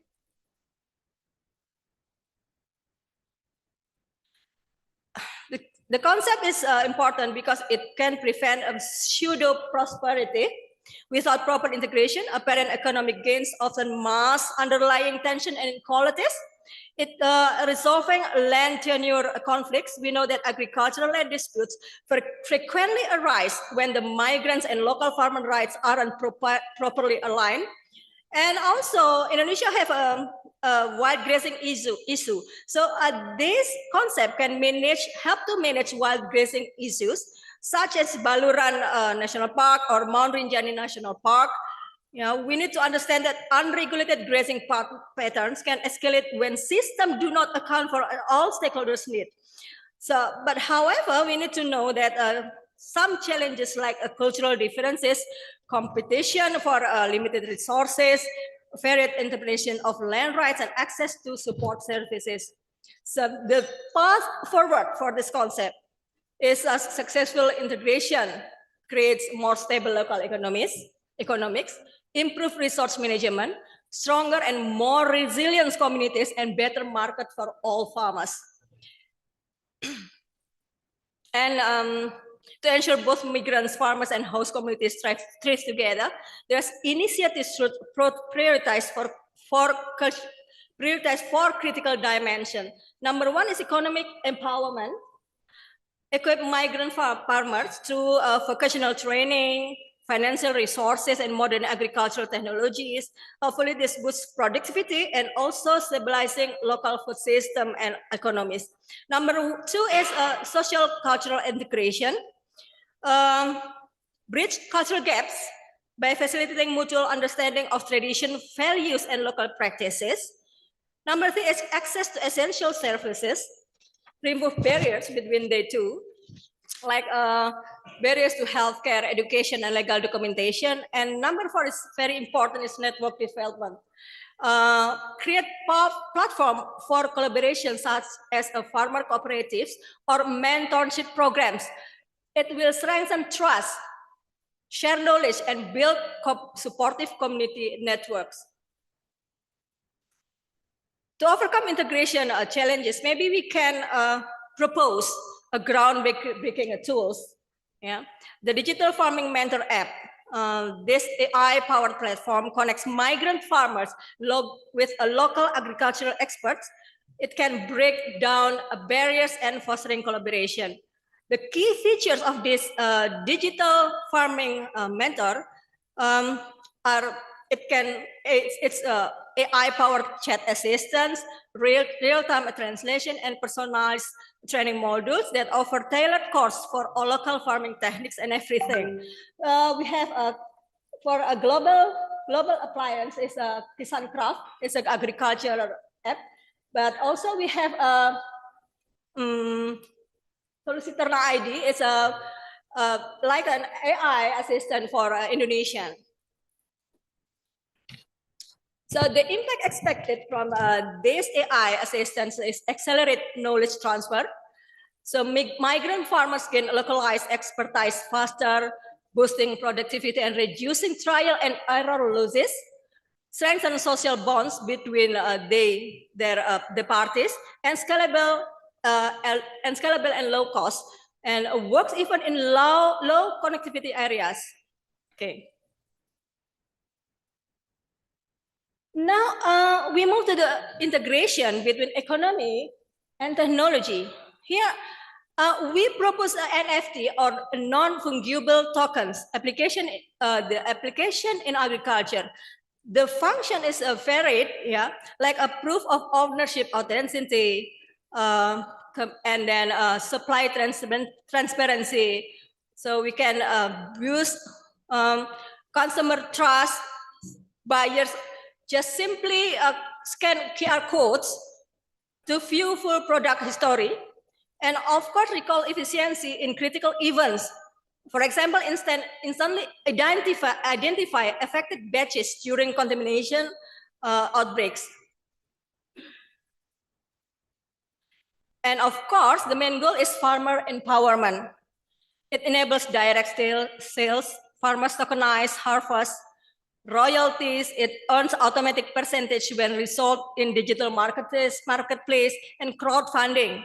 It can sell future harvest and NFT for upfront capital, like CSA models I previously talked before. And NFT also can be a smart farming integration. So these are the features of NFT: unique, ownership, decentralized, and everything. But we need to understand that, of course, we have opportunities and also challenges. We face some challenges like a farmer's education. This is the first and the most difficulties we have to face.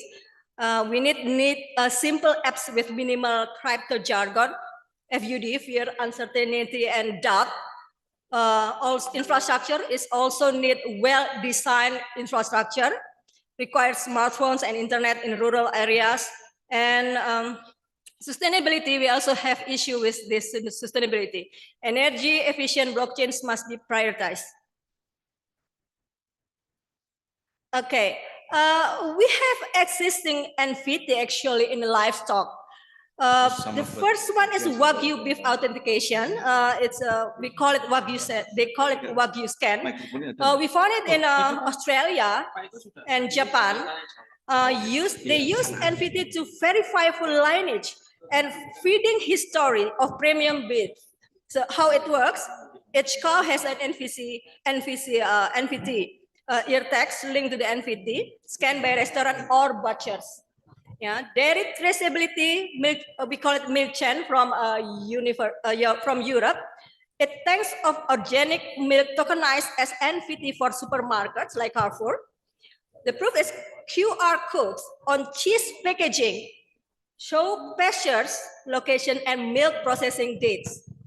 And we also have in Brazil we have cattle coin. There's a very they sell high value bulls sold as NFT with embedded health records. In fact, over than $2 million worth of cattle traded via NFT auction in 2023. Yeah, please play the video. This An example from based social Zimbabwe. enterprise, Livestock Global has partnered with MasterCard to launch a blockchain-based solution that looks to empower farmers across Zimbabwe. A supply chain solution is a first in Africa. It brings new hope to Zimbabwe's cattle industry after an outbreak of tick-borne disease in 2018. That disease resulted in the death of over 50,000 cattle. CGTN's Farai Mokotuya has that report. It's dipping day at Alistair Banks's farm. After getting doused with chemicals, the cows are scanned using the eLivestock Global app that uploads the data onto a digital cloud powered by MasterCard's blockchain-based provenance solution. We use an application that we've developed combined with electronic tags that are inserted in all the cattle. And that's inclusive of them coming to the dip at a time, at a place, provides us with quite a lot of traceability in terms of the animals being in the right place, receiving treatments that we can show and measure over time, and seeing those in an orderly manner. That allows us then to create a transparency into the business that we're running here. And that allows for people on the outside to view it through the cloud as if they were here on the farm. The app will also help deal with long-running problems like cattle theft and illegal movement, amongst others. By recording key events such as when and how frequently cattle are dipped, this app can also help to mitigate a challenge that has emerged as a major threat to Zimbabwe's livestock, and that is theileriosis, a tick-borne disease that has decimated herds across Zimbabwe. Now the vet services, they've got all the information. They can even tell which animals are not being dipped, which household is not bringing the animals for dipping. Once all the animals are tagged and recorded on the system, they can then have those red flags, and they can now go and actually investigate why a certain village or a certain household is not dipping their animals. And Zimbabwe is the first country in the world to roll out the app, which is seen as a game changer for the continent.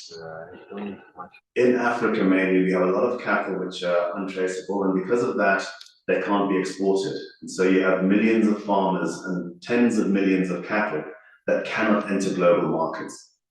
Part of the conditions to enter global markets is traceability.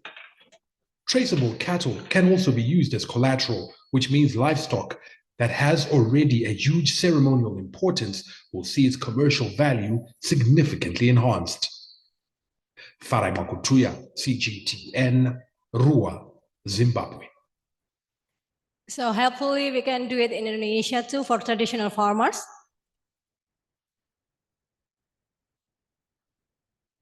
Okay, what NVT is important today? Yeah, because consumers are increasingly concerned about food safety, and farm supply chains are usually complicated, slow, and prone to fraud. Small farmers have difficulty to get fair prices due to their dependence on middlemen in traditional markets. Difficulty according the health story of livestock, and farmers have difficulty direct relationship with customer. So what we need to apply is a simple app like WhatsApp, low cost NFT, and basic trainings.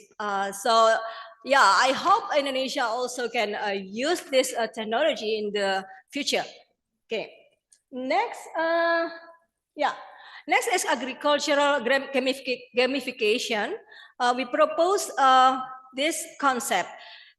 So gamification is the application of game design in non-game context with the end goal of changing user behavior and outcomes.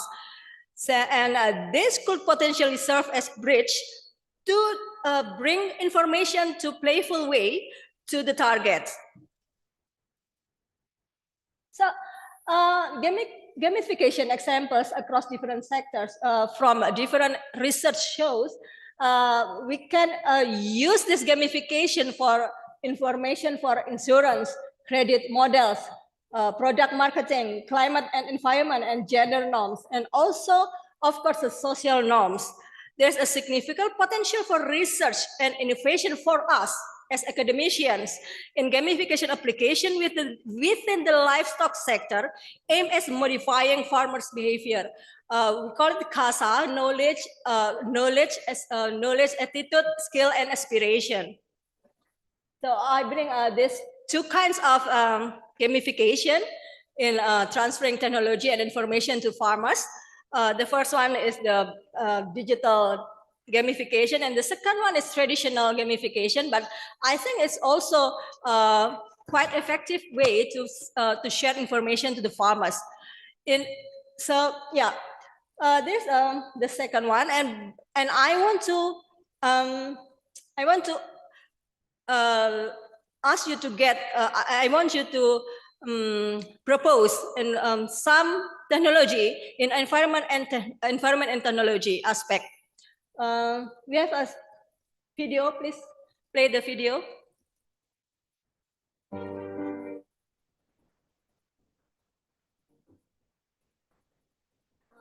Sorry. Yeah.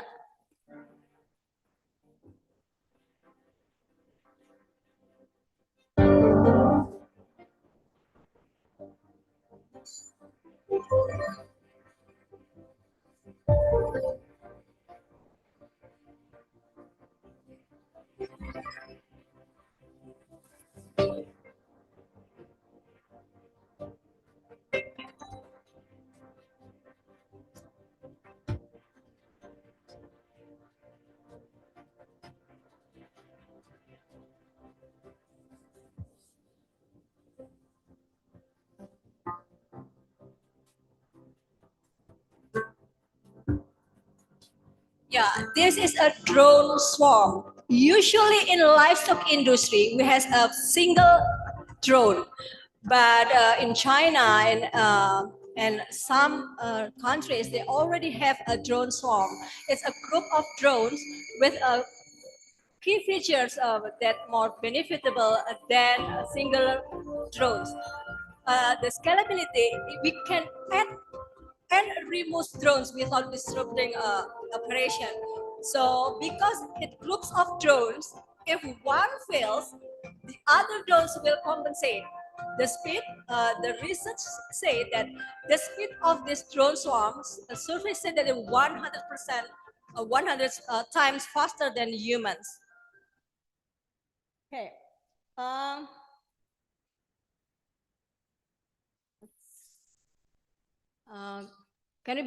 Can you help me back to the next slide? Next, please. Okay. Next. Okay. So in Indonesia, we have a lot of we have a lot of grazing issues in livestock farming. Drone swarms for communal grazing management can be functional. Yeah, because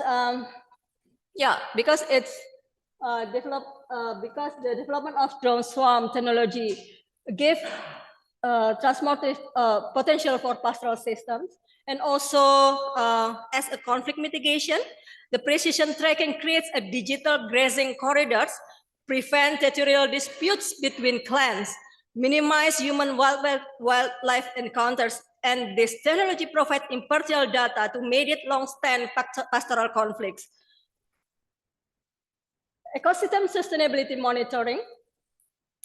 So this multi-spectral drones can map and analyze vegetation, regrowth rates, soil moisture levels, and this enables dynamic carrying capacity calculation, adjusting herd sizes before overgrazing occurs. And of course, the pastoral efficiency. So this technical age, unlike single drones, it can coordinate swarms, provide redundant coverage. If one fails, other compensate. Multi-angle terrain analysis and rapid response deployment. What are the implementation model of drone swarm? Community-owned drone hubs, blockchain, and solar-powered charging station.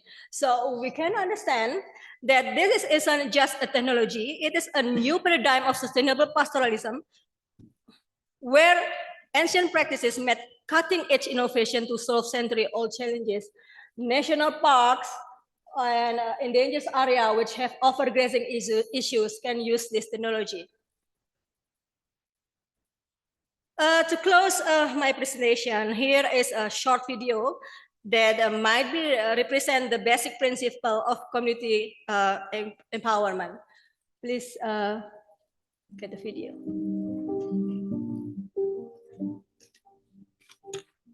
Part of ambitious agriculture, smallholder farmers are the backbone of food security and rural livelihoods.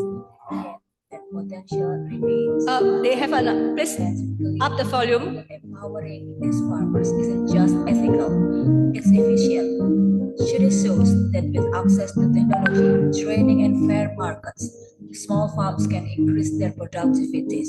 But today, they face many struggles with limited resources, climate vulnerability, and systemic barriers. As academics, we have a responsibility to bridge this gap. Research must move beyond theory into actionable solutions. Animal science, sustainable practices, and policy innovations can transform these challenges into opportunities.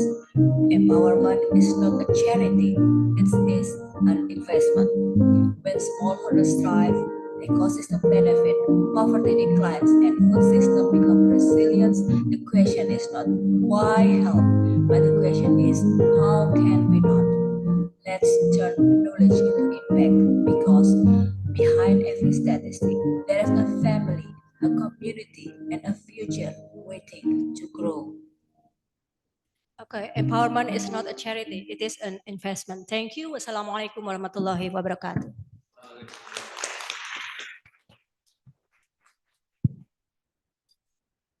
Thank you, Prof. Aziza, for the interesting and attractive presentations. So, ladies and gentlemen, now we come to the Q&A sessions. I think we still have 10 minutes. So now I will open for 2 questions. Maybe in the Zoom room, can you identify whether there is a question or not? So maybe at this floor, I would like to offer you questions. Okay, Prof. Hendrawan first. And who else? Okay, please introduce yourself and from name and your institution. Thank you. Yeah. Thank you very much. My name is Hendrawan Sutanto from University of Brawijaya from this faculty. First of all, I would like to ask a question to Professor Adnan from USA, and then secondly, I will also ask to Professor Aziza for their presentation.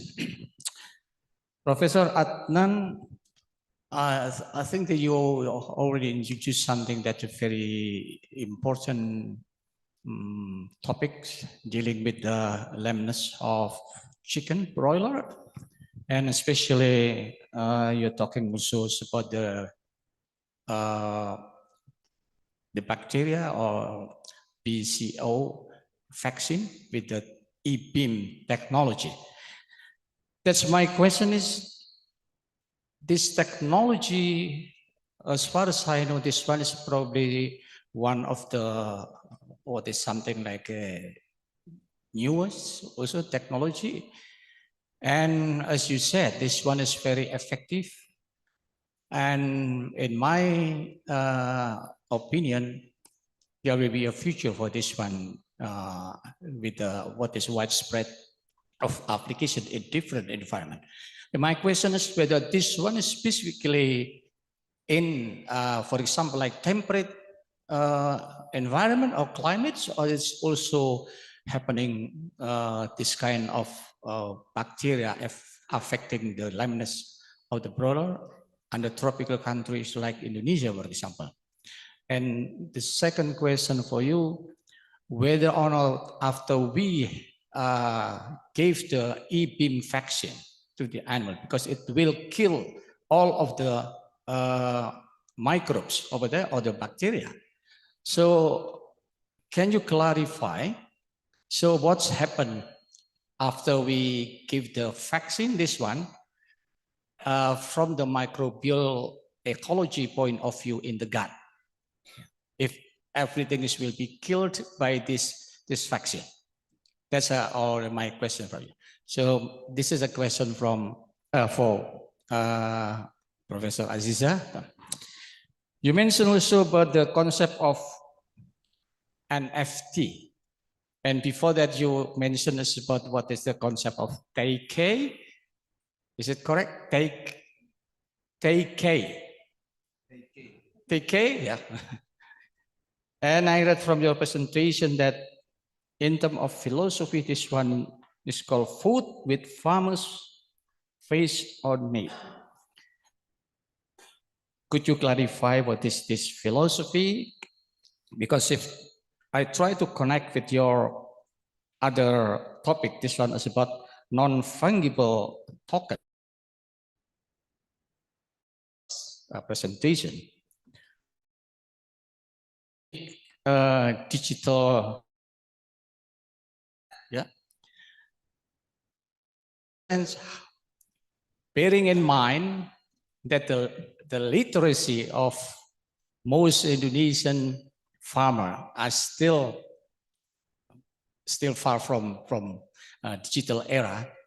So how will you expect your concepts will be applied under the condition of Indonesia at the moment, or maybe other ASEAN countries? I don't know exactly. And if you think this one will be applicable, how long will it be take into effect or action by the farmers? Thank you very much. Okay, thank you, Prof. Hendrawan. The second will be from this side.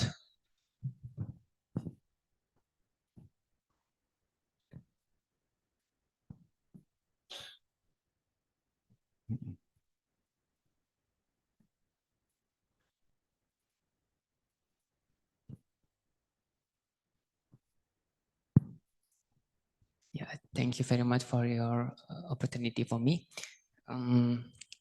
My question for Prof. Aziza. Okay. Could you please mention your name and your institution? My name Wari from Wari. Faculty of Animal Science, Universitas Brawijaya. I want to ask maybe my question with Prof. Hendrawan. People farmers in small livestock in Indonesia still can apply modern technology. How do we start, at least in the years, for application modern technology? Thank you, Prof.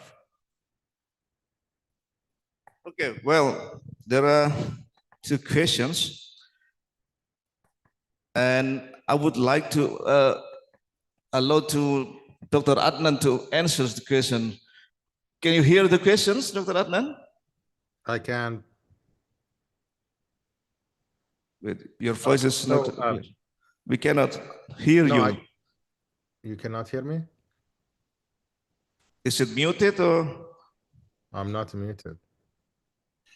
With a minute? With a minute? Maybe the committee, can you set up? Test. Yes, now I can hear you. Okay, excellent. I hear my voice echo, so maybe you need to mute something. But two great questions. First, regarding lameness and whether it is only in hot, cold areas. Lameness is actually a worldwide problem. United States, Europe, Latin America, Africa, Middle East, you name it. Been to so many countries so far, cutting chickens, and I found lameness everywhere. In May, I visited the Yogyakarta UGM, University in Yogyakarta, and we actually cut approximately 500 chickens looking for lameness. So then we found a high incidence. Dr. Siti Aziza, Dr. Irfan, and myself are planning to do similar research in Malang with Brawijaya University. So that's the answer to the first question. Second one, as far as the e-beam vaccine technology, what we do usually is after we recover the bacteria, we came up with the list of bacteria that causes lameness. And those bacterial cells, we grow them and we pass them through an E-beam, which is electron beam, which will shred the DNA. The bacteria cannot multiply, but it's still highly immunogenic. And then we inject the bacteria in ova inside the egg at day 18. So what we're trying to do here is prepare the birds and increase their immune response before they even hatch. So we're not actually changing the intestinal microbiota or killing the bacteria inside those birds. What we're trying to do is build the immunity before those chicks hatch. And once they hatch, they already have some good immunity, high level of IgM, high level of IgA, and this immunity will provide them with good level of protection against BCO lameness. Thank you. Okay, thank you, Dr. Adnan. Now I will give the opportunity for Prof. Aziza to answer the questions. Thank you, Prof. Hendrawan and Mr. Wari. I can answer both questions in the same answer. Okay, Prof. Hendrawan is my very senior in University of Queensland, and I know how we used to talk about the philosophy, and I know why he's interested in TK. Okay, yeah. So from my understanding, Prof. Hendrawan, you mentioned about TK, a face of farmers, and I think what my understanding is in NFT, this face of farmers is disappearing, right? Is that right? Is that what you mean? Yeah, okay. I try to answer both of the questions. So we know that TK is very traditional concept with a farmer face in the concept, and the NFT, we disappear the concept. So we have to know that in Indonesia, we have different levels of farmers here. So if we want to apply this two technologies, of course, it needs a process. Empowerment is not a one-stage process. Empowerment is a very long process. That's why we have we call it action research. So TK can be applied in a very traditional environment, and then in a process in the future, because we talk about the future, yeah, we can slowly proceed to NFT. Of course, yeah, we know that we have a global environment, so maybe we have to accept that this concept, TK concept, will be disappearing. So with this question, how do we start the technology? Yeah, of course, we cannot start it in a very short period. Yeah, like I said with this Prof. Hendrawan question, we need a process. Empowerment is not a one month or 1 year process. Even maybe Dr. Eko knows that adoption and technology need years. Yeah. Even we also learn in our first subject that adoption innovation to make African boil the waters with 23 years of 23 years to socialize the concept to them. Yeah. So NFT is a very advanced technology. We cannot just start it immediately. So we have a process. Put it the first, and then slowly make it accepted. So that's why we have a CASA knowledge. The first stage is knowledge, and then they put changes in attitude, and then they slowly change the skill, and also in the future they will change the aspiration.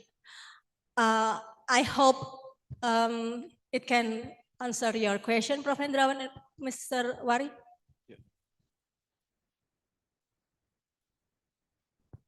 Do you have one more question, or is okay? Just a short.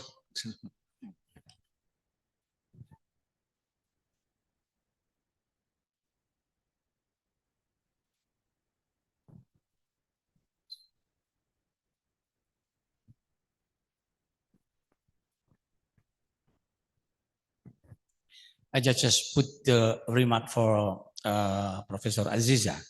So it means that the concept that you address in this conference, it is a long-term program probably. Yes, That that's is right. why something that I miss, actually you have to put something like your research roadmap, and then within certain period of time, which one should be achieved, and then in which year actually that's NFT in Indonesia can be applied. So I believe this one will be coming to that period, but we need times just to do that one.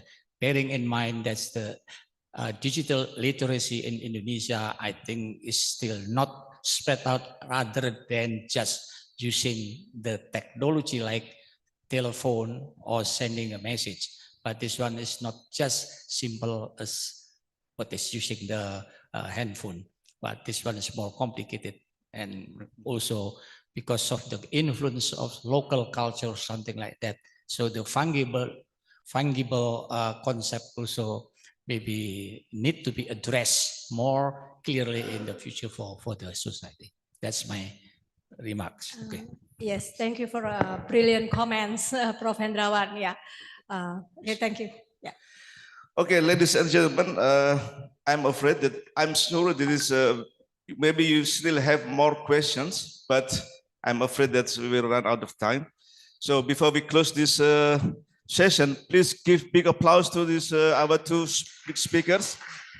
Thank you, Dr. Adnan, and thank you, Professor Aziza. So now I will return to the Master of Ceremony. Thank you very much.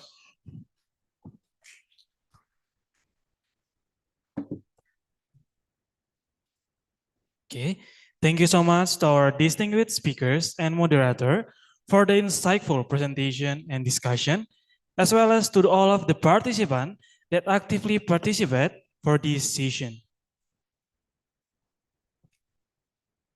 And now we will have the certificates to our moderators and also our incredible keynote speakers. For Associate Professor Adnan Ali Halaf Al-Rubaye, we will give the certificates online. And then for our incredible moderators and also keynote speakers, Professor Siti Aziza, we will invite Mrs. Dr. Asri Nurul Huda for give the certificates to the keynote speakers and also for the moderator.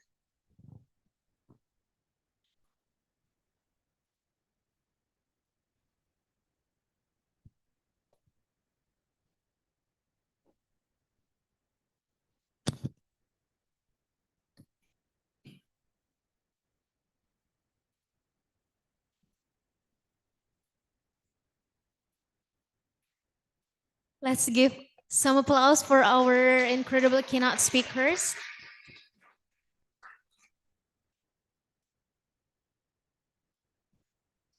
The second one for Dr. Eko Nugroho as our incredible moderators for the first plenary session.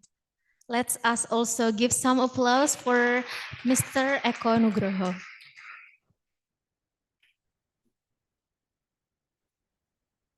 All right, once again, thank you so much to our moderators and also our keynote speakers.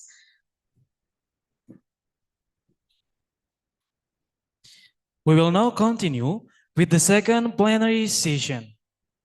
Our distinguished speakers for this session are Professor Pramod Pengkom from the School of Animal Technology and Innovation, Suranari University of Technology, Thailand, and also Associate Professor Eric Lim Teck Chung from the Department of Animal Science, University Putra Malaysia, Malaysia.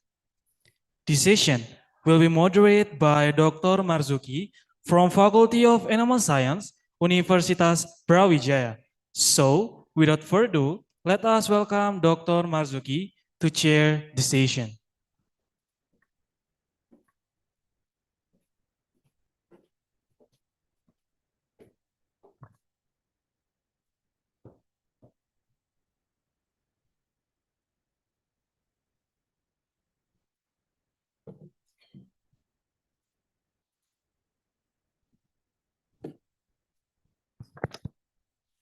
Okay, thank you very much for Master of Ceremony for giving me a time as a moderator for these sessions. I am Marjuki from Faculty of Animal Science, Universitas Brawijaya. And in this session, we will have two keynote speakers, as mentioned by MC. The first one is Professor Pramod Bangkom from University of Suranare University of Technology, Thailand. And then the second one, we have Professor Eric Lim Tek Chung from University of Putra, Malaysia. Before I give time to the keynote speaker, I would like to read the short curriculum vitae for Professor Pramod. He is from Faculty of Agriculture Technology, Institute of Animal Technology and Innovation, Suranare University of Technology, Thailand. It is in Ratchatsima, ya. Nakhon Ratchasima, yeah. Prof. Pramod was graduated from Konkan University for PhD and also for Master of Science under supervision of Professor Meta Wanapat. I think most of us know Professor Meta Wanapat. And for PhD, you are graduated from UPM, Malaysia, ya, under supervision of Professor Liang Bu, the owner of SAEDC. Professor Pramod, concern on ruminant nutrition, yeah.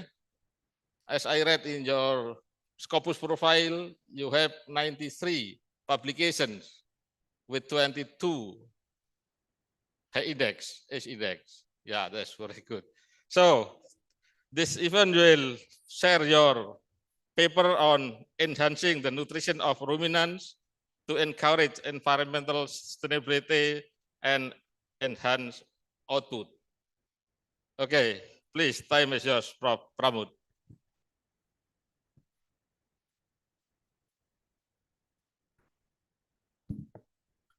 Assalamualaikum. Good morning, everyone.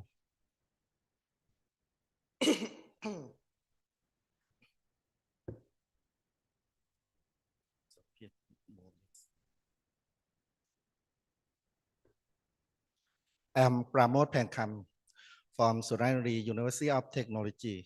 So firstly, I would like to thank very much Professor Marjuki for introducing my biography, my biography. My topic today, I would like to talking about enhancing the nutritional ruminant to encourage environmental sustainability. So this professor introduced me already. So I come from School of Animal Technology and Innovation, Suranare University of Technology, Thailand. The located of we call Nakhon Ratchasima, located of university. Far from Bangkok, it's around 2.5 hours by car. So right now we're going to have a high-speed train.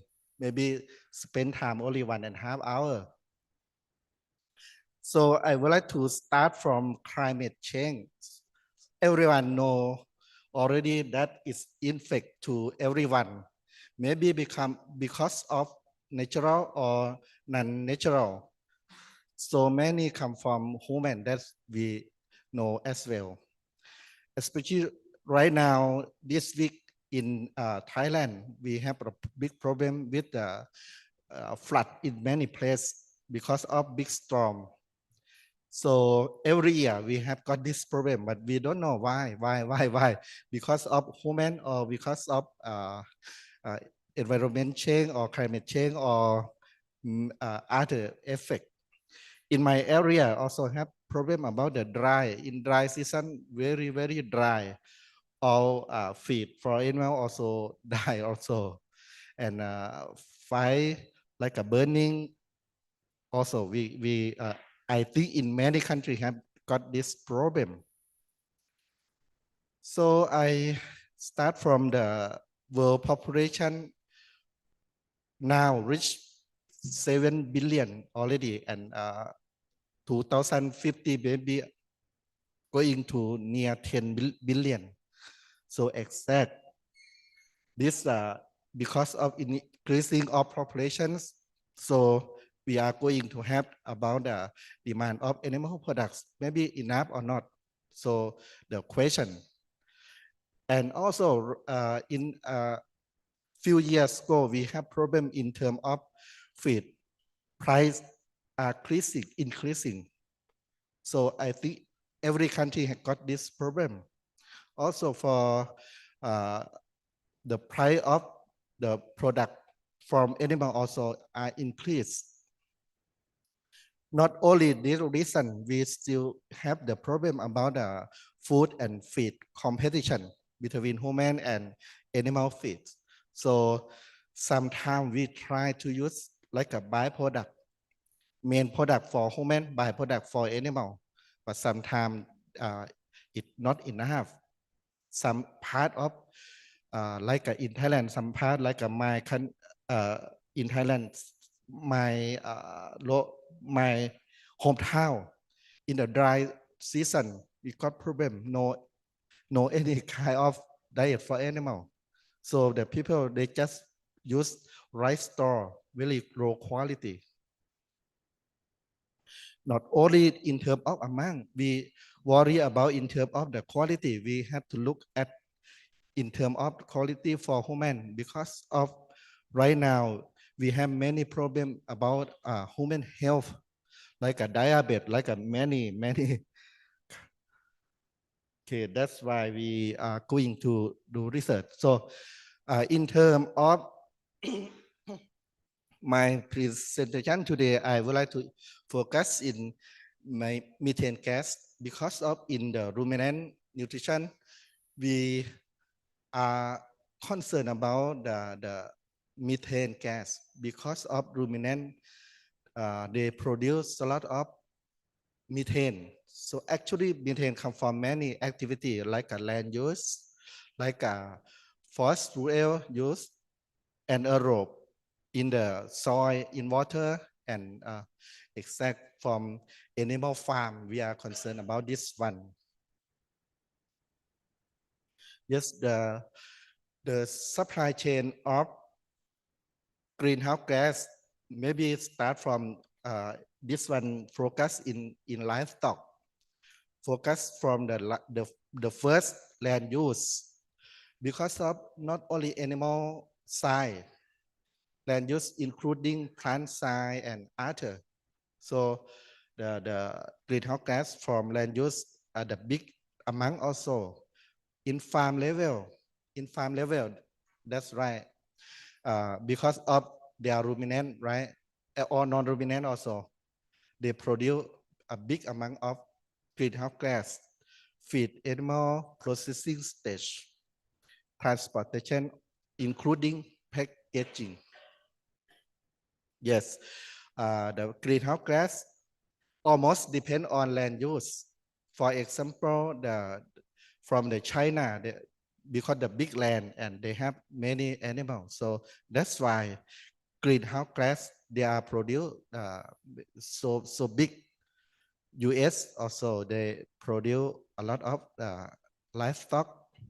India also, right? The big country, big land country, include us like a Asia country. Also, we are produce. So in terms of climate change, how do we do to reduce methane gas?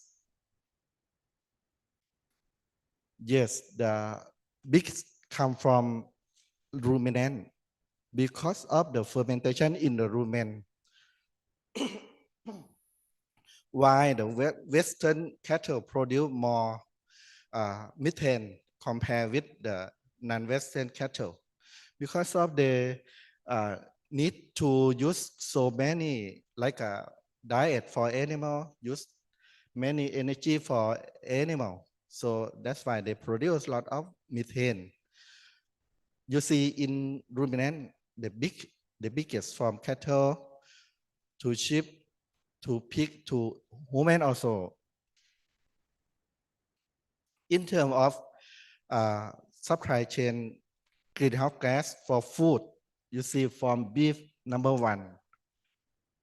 Second, from lamb, pork, chicken and some plant. So in terms of the productivity also, you see the number one is still cattle, goat and sheep, and some product like some farm chicken, duck, rabbit. Okay, come back to the ruminant sector. Compare with other, ruminant produce methane gas around 16%, so quite high. If only ruminant species start from beef cattle, around 35%, dairy cattle 30%, small ruminant 15%, and other animals like a pig and protein around 20%.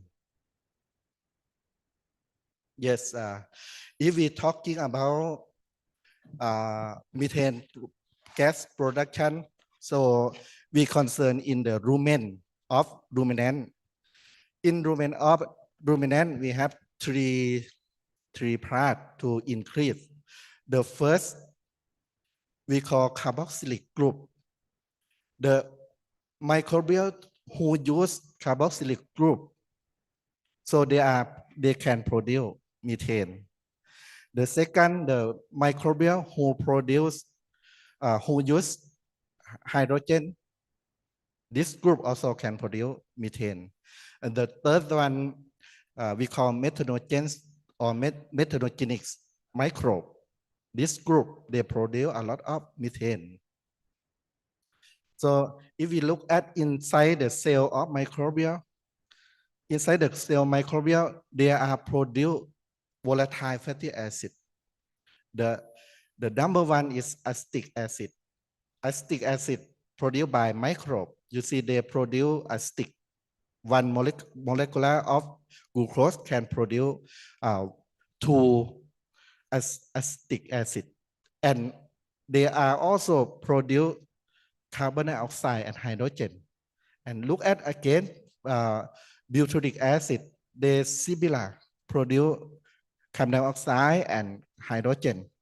However, inside the cell, some group of bacteria in the rumen, they can use hydrogen to produce propionic acid. So if you know this already, so you can manage, for example, because of acetic acid and butyric acid, they come from the larvae diet. For propionic, come from the concentrate. So the first, if you just balance between larvae and concentrate, you can reduce methane gas already. However, it have many ways to reduce methane gas. For example, because I'm the people who work in animal ruminant nutrition, feed and nutrition are very important that I mentioned previous one. We can manage in many ways from the fish management, rumen modification also. That's because of the methane gas production almost from rumen come from rumen microbe, from irrigation. Another maybe come from like a manual feces or urine management. This way, we also can reduce not only from the ruminant species, they are come from the all of animal, like a pig farm, poultry farm. They are also produce the methane gas from the manure. Some people who work in genetics, so they try to select animal from the genetic, which genetic can reduce methane gas. Yes, and gas ran use very important also to manage this one, the method to measure methane gas. The best way, yes, come from the first, respiration chamber. This way we can measure gas, methane gas, completely. However, this method is quite expensive. The second, some people they use SF6 technique. This way they use like a minor gas to trace gas to detector. And another way that we work in the lab, use in vitro technique. Yes, this way quite easy. And another way, maybe use laser, use another technique or mathematical model. This the first Victor use gas production technique. This not so expensive. However, it's in vitro. Maybe it's not. If maybe the real one, right? In vitro technique. But the second one in college Sibang province and Professor Cherlempon, he have the unit to measure respiration technique. This is a good way to detect the gas. So this is a sample of beef production emission. The main come from cattle. The main come from cattle. Cattle meaning come from rumen microbe for the cattle. Okay, the second to the manure 17% from beef production, livestock feed 15%, and another like a transportation, slaughterhouse, something. So you can see the farm animal. This is the main one. So how to reduce? Okay, I start from the first feed management. Just start from the easy way first. Should balance between lavage and forage to animal. If animal eat only forage, maybe not good. They produce a lot of methane. Also, if some farm like a dairy cattle in Thailand, when they use low quality lavage, they have to supplement high and high in terms of consent. But the problem acid and acidosis problem in the later. Second, many people try to use some additive to animal. Like in my lab also, we try to find some additive. Which additive can reduce methane gas? Maybe start from in vitro and then to feeding to animal. And supplement probiotics, especially the bacteria who use hydrogen, like a propionic bacteria. So many group of propionic bacteria, they use hydrogen zinc to convert to propionate. This way very good because of propionate. They can produce a quality of meat or milk. Also, some people they supplement nitrate. Also they can use hydrogen to change to the ammonia. Or in direct way, how to kill or reduce methanogens. This way very, very important, because we know well not many methanogens bacteria. We can reduce them in many ways. Okay, I will not go in deeply. So this is the way to reduce. Some people replace fibrous forage. For example, they use the early cut forage, not so old, not so much old lavage. This way also can reduce methane gas, including some concentrate. Yes, that I talked before. Management between larvae and concentrate. Include diet, lipid. Many microbes, they don't like lipid.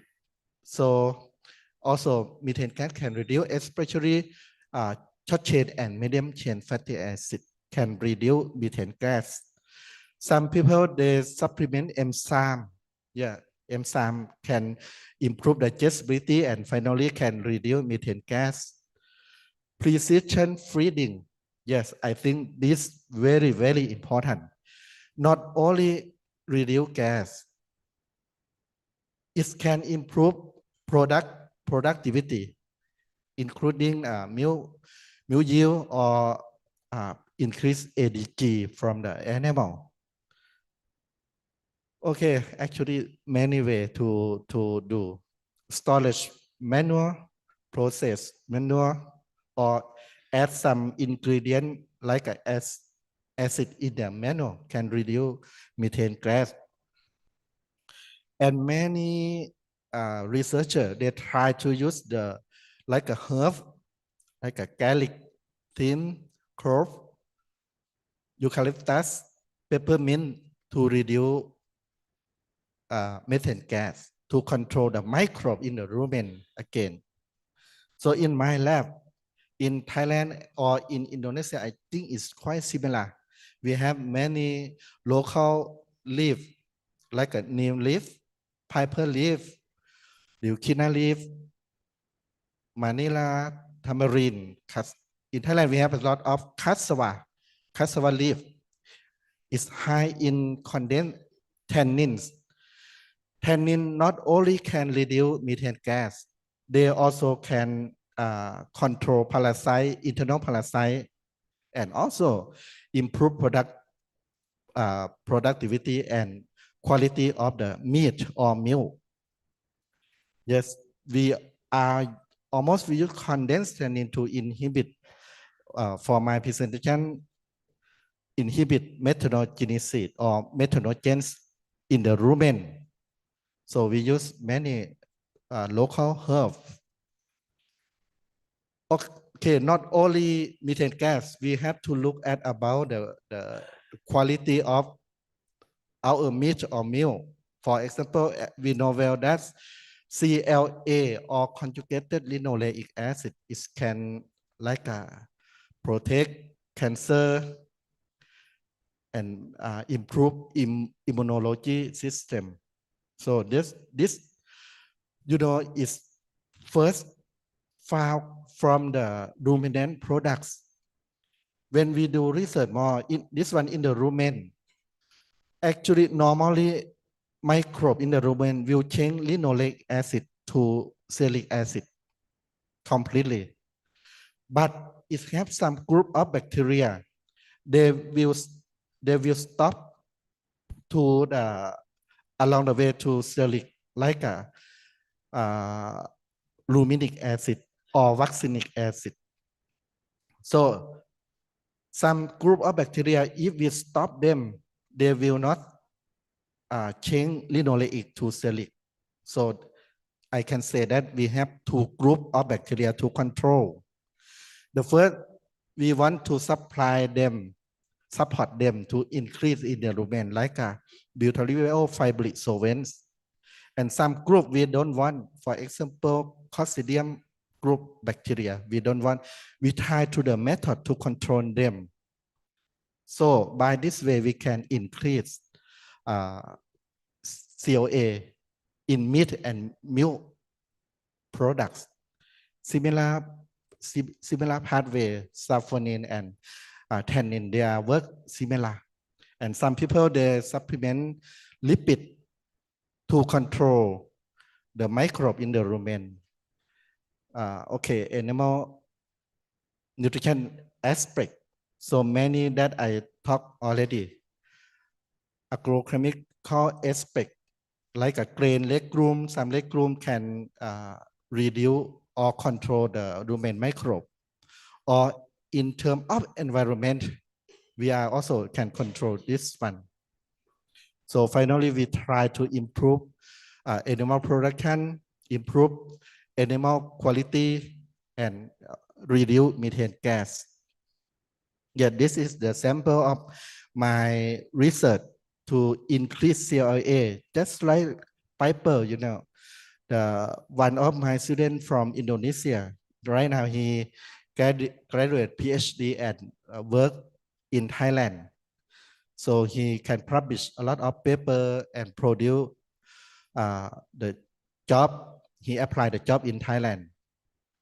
In milk also, we can increase CLA in milk from this kind of plant.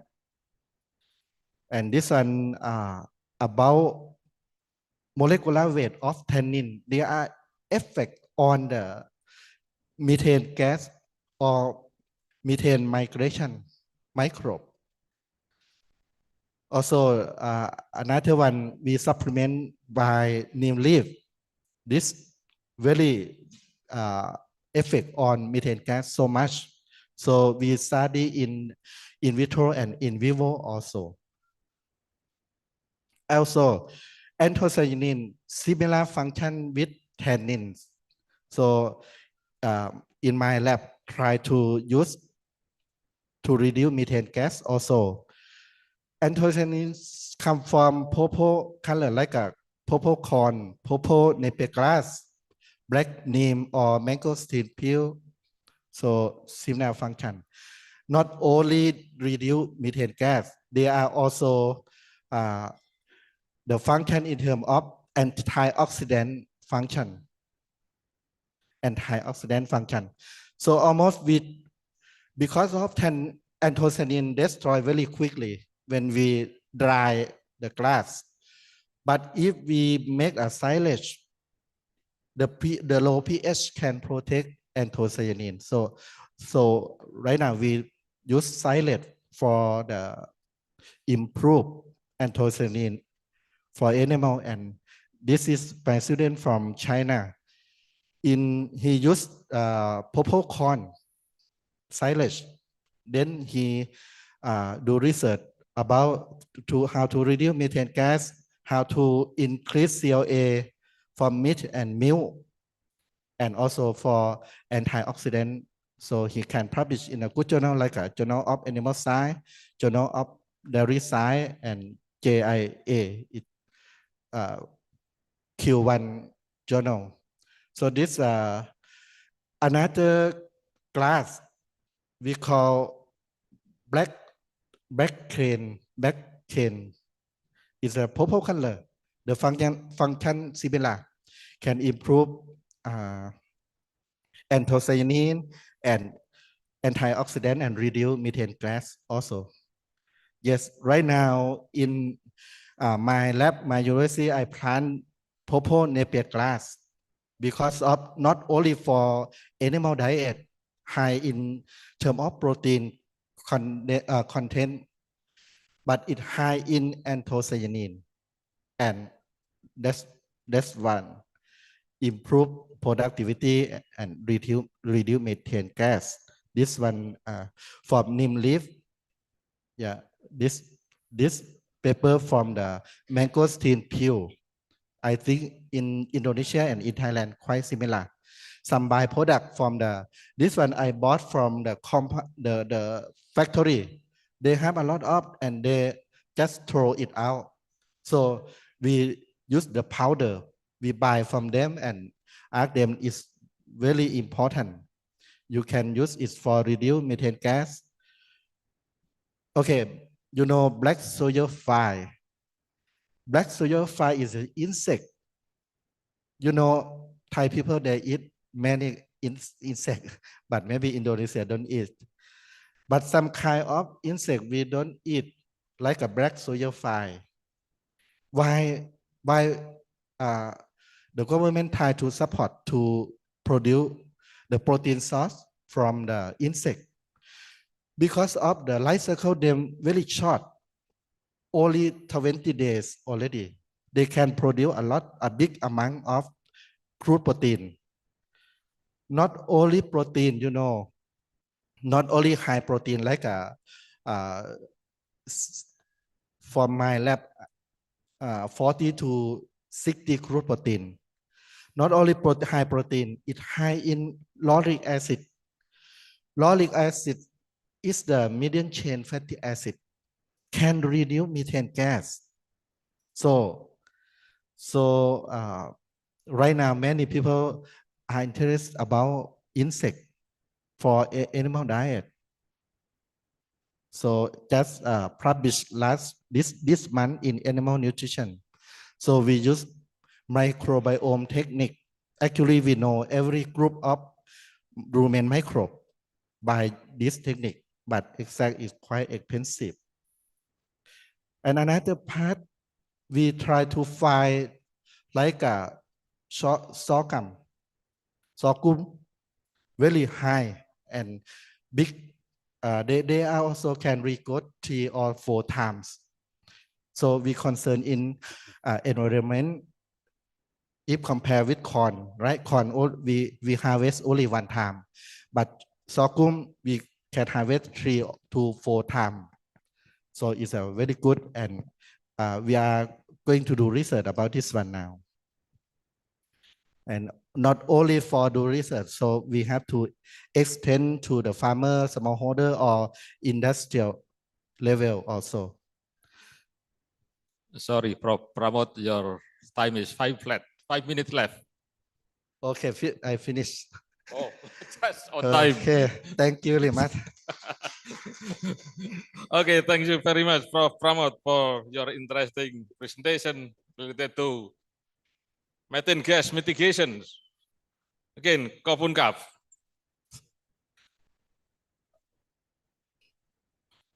Yeah. From Malaysia. Yeah.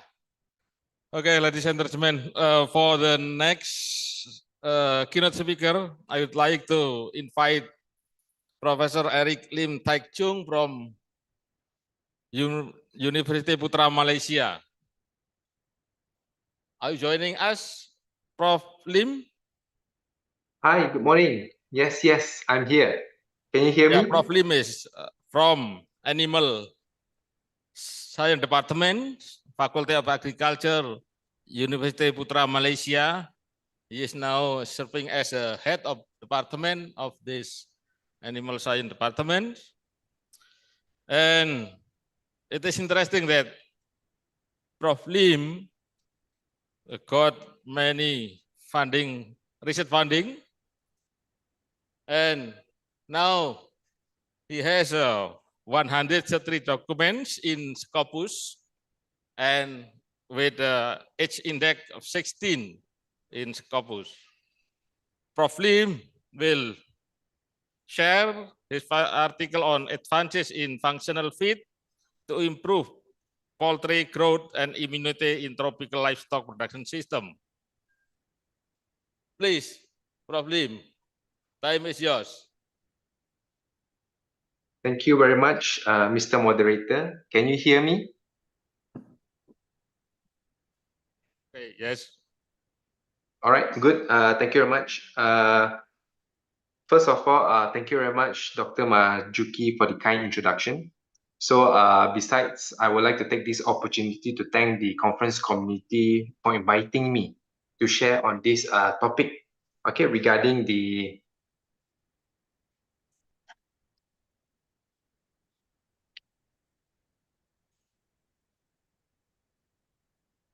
sorry, the screen is not moving.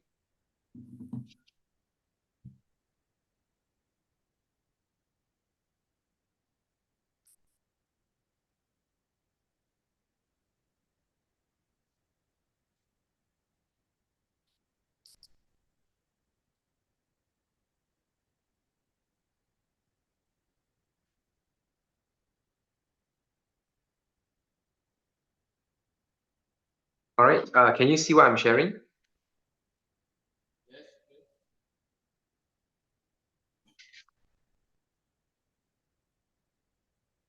Dr. Majuki, can you see? Can you hear? Yes. All right, good. Okay, so thank you very much, everyone. So today I'll be sharing a talk regarding the advances in functional feeds, where to improve this poultry growth and immunity in our livestock setting, which is the tropical livestock production system. So when we're talking about this functional feed, of course, we have to think, actually, what problem here that we are solving? So just now earlier on, I can hear that many speakers has already introduced, for example, Indonesia. What Indonesia is facing. So very similar where Malaysia, as you can see here, we consume very high chicken meat. So you can see that each Malaysian consume roughly about 48 kilogram of chicken per person per year. So on the other hand, you can see here, duck eggs, we consume roughly about 22.6 kilogram, which can be translated to roughly about 350 eggs per person per year. So the issue here is this sufficient.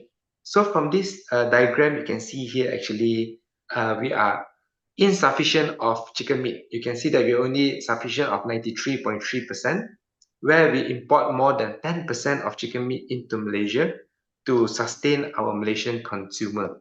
But on the other hand, our chicken and duck egg is surplus where we export them, where usually our captured neighboring country will be Brunei and Singapore.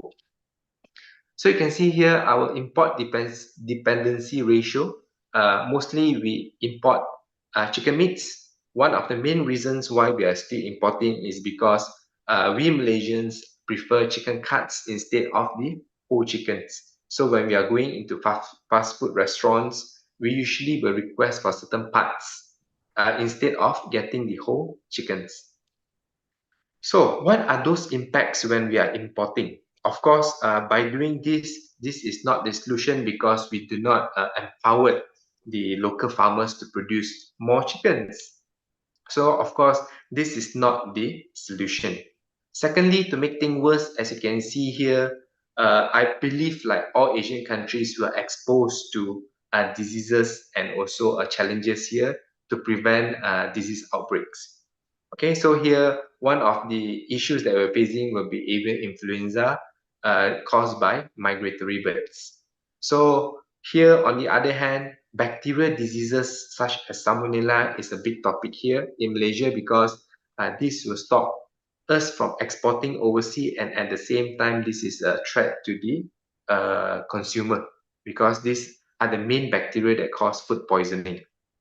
So one example during COVID, for example, Singapore recalls eggs from Malaysia from farms over Salmonella contaminations. So we export a lot of chicken products to Singapore, but recently they have managed to detect a small, not small, I mean detects bacteria Salmonella in the product, and they decided not to import the products from Malaysia.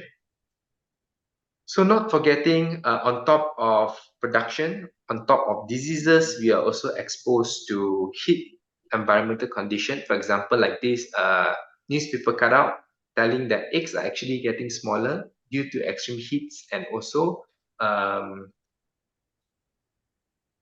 declining rainfalls. So when heats are affected, of course, this is a very common problem in our poultry industry. Heat stress, where it definitely affect all the hormonal and also the respiratory and also other organs, leading to lower production. So we ask ourselves, these are the few issues and challenges faced by our livestock industry in Southeast Asia. So what are the solutions? So often when it comes to solution, farmer will go to the first steps, which is antibiotic. Okay, so what are antibiotic? This is always used when animals ill, so we use them as therapeutic. But farmers sometimes use them for two other reasons: for prophylaxis and also to improve growth promoter.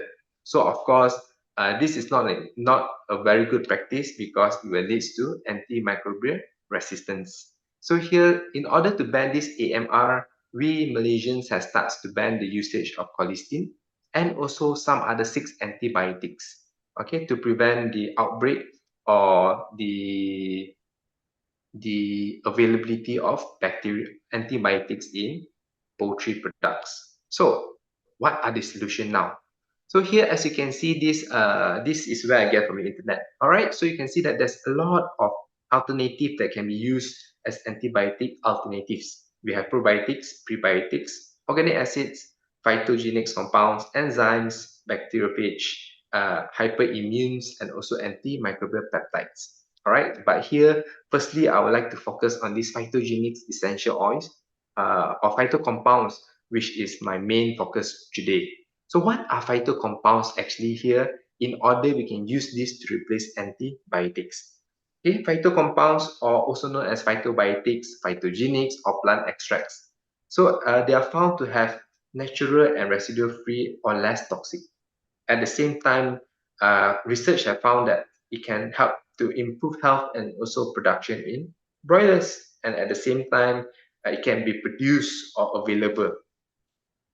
So theoretically, when we talk about phytocompounds, there's many research finding that it has antiviral, antimicrobial, antioxidant, and even anti-inflammatory properties. So the main question here, can we use this to replace antibiotics? Okay, at the same time, improve the immunity and health of poultry. So when we talk about phytocompounds, first thing first, we need to ask ourselves, these three requirement can be sustained if we start to use phytocompound. Okay, for example, like here in Malaysia, is this available here? If yes, it's available. Can we sustain, meaning to say the amount, can we sustain to be replaced as antibiotic replacement for the poultry throughout the whole year? And thirdly, what are the toxicity? Okay, will it cause any toxicity effects in poultry if we feed them long term, for example, in layers and breeders? Okay, so before using phytocompounds as alternative antibiotics, of course, these are the three main questions we need to question first. Okay, let me share with you one phytocompounds that I'm actually researching on. So, for example, here, signal grass, or scientifically we call it as Brachyra decumbens. So here it covers more than 70% of pasture land in Malaysia. So a lot of ruminant farmers will be using these grasses to be ruminant feed if the main Napier and Guinea is not available. Okay, but one issue with Brachyra decumbens will be, as you can see from this picture here, stunted growth in small ruminants, hypersensitivity, jaundice, and even liver failure or hepatotoxicity due to the presence of steroidal saponin in the grass. Okay, so we have done a small research to fill in some gaps. Okay, can we use in a small amount? Okay, as compared to fully fit. If let's say we are having an emergency, we do not have enough of grasses, and we go to Brachyra decumbens or signal grass. But in vitrally, it shows that ruminants do digest Brachyra decumbens, fresh Brachyra decumbens, but at a very higher amount, it affects the growth performance and also the health of the animal, where I have published this few research stating that despite feeding at a small amount, 10% of Brachyra decumbens into the total feed, it did not show any clinical findings, but blood and also the biomarkers are showing some effects, where if we continue for a longer term of feeding, it will definitely lead to hepatotoxicity and also stunted growth. So of course, ruminant farmers will take a longer time for the animals to grow to achieve the market weight. So here, signal grass, due to the steroidal saponin, it is not recommended to feed or to widely use in small ruminant. So it struck my mind, can I use these phytocompounds, saponin, in broiler? So I found out that in the poultry industry in America or South America, they are actively using this saponin extract either from Yucca shidigera or Quilegia saponara, okay, to be a supplement for growth and also immune system to improve the productions of broiler. So I have used this first to test in our tropical climate. It shows a positive effect. Then I move on to this study where I start to feed the Brachyra decumbens leaf wholemeal to broilers, and also found this almost similar effect where chickens are showing improvement in their growth performance, digestibility, carcass and meat quality, and even their immune system. So all this, of course, is can be traced back due to presence of steroidal saponin presence in the signal grass. But of course, when we use the wholemeal, there might be some synergistic effect due to the presence of either phytocompounds. For example, here like tannins, flavonoids, and alkaloids in brachiodecumbens. So these synergistic effects might cause the activating of the digestive enzyme, definitely leading to improve of the villus height, reduce the creep depth, and improve the digestive system, and eventually, of course, it will lead to heavier body weight gain in the poultry.